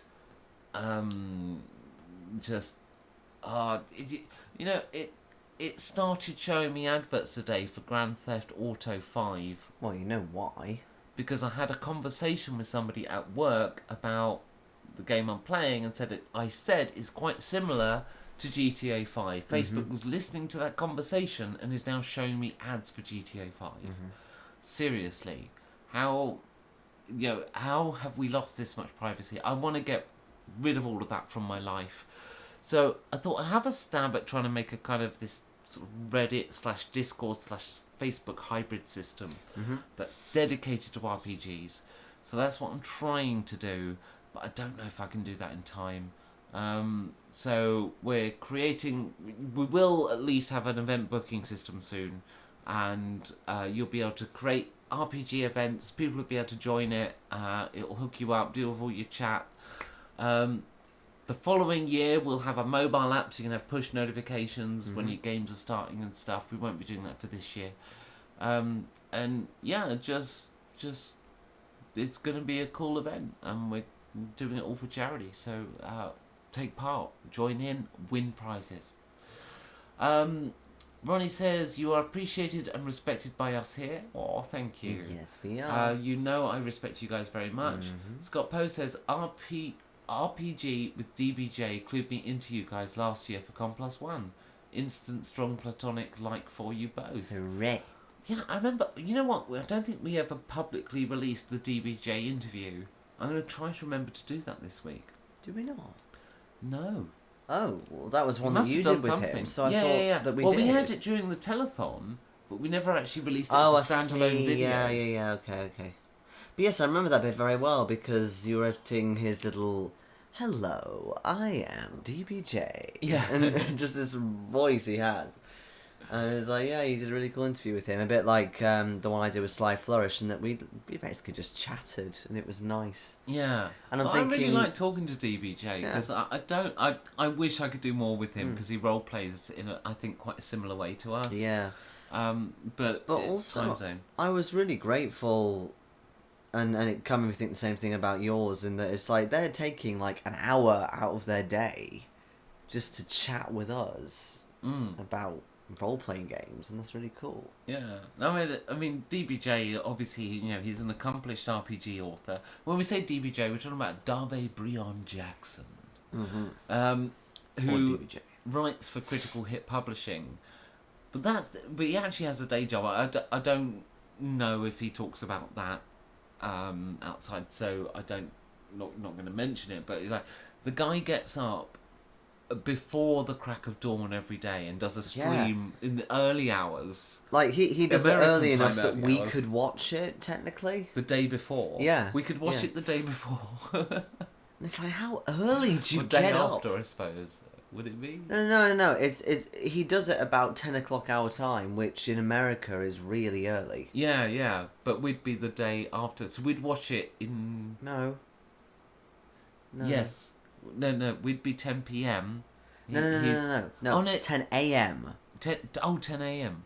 And he's like 5, 6, Oh, yeah, 7 I see hours what you behind, mean. isn't he? Yeah. Gosh, I am drunk. We're Yeah. here. America's here. Yeah, Yeah, like- there we go. Scott says his stream is 6 a.m. EST. There we go. Yeah, which is like, who's even awake at that time? Which is 10 a.m. for us. I was right, because 5 hours behind us. It's like, yeah, it's crazy. I couldn't do a Yeah, stream I'm at at work at 6 that time. a.m. Well, he gets up very early for his job. I know, but it's the same with AJ Pickett. He does streams at crazy hours of the Yeah, morning. but he's in New Zealand, and he's full time as a YouTuber, so he's doing his streams. Okay, when yeah, people but are say watching. he wasn't. And he's got his own stuff to do anyway at home, and it's just like crazy. I'm not a morning person at all. Like, I just couldn't do that. You really aren't. No, thank you. But anyway, we are definitely into just randomly talking rubbish now. Yes, so, and it is quite late. Mm. It's 11:15 GMT/BST. Thank you so much for watching, guys. Thank you for Yes. staying with us. Thank you for being part of this community. Thank you for enriching our lives. And I mean that. Thank you.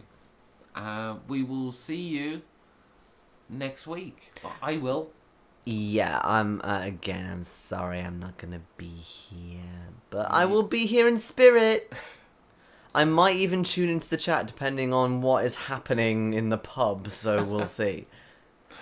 All right, take care. Bye. Bye. Bye.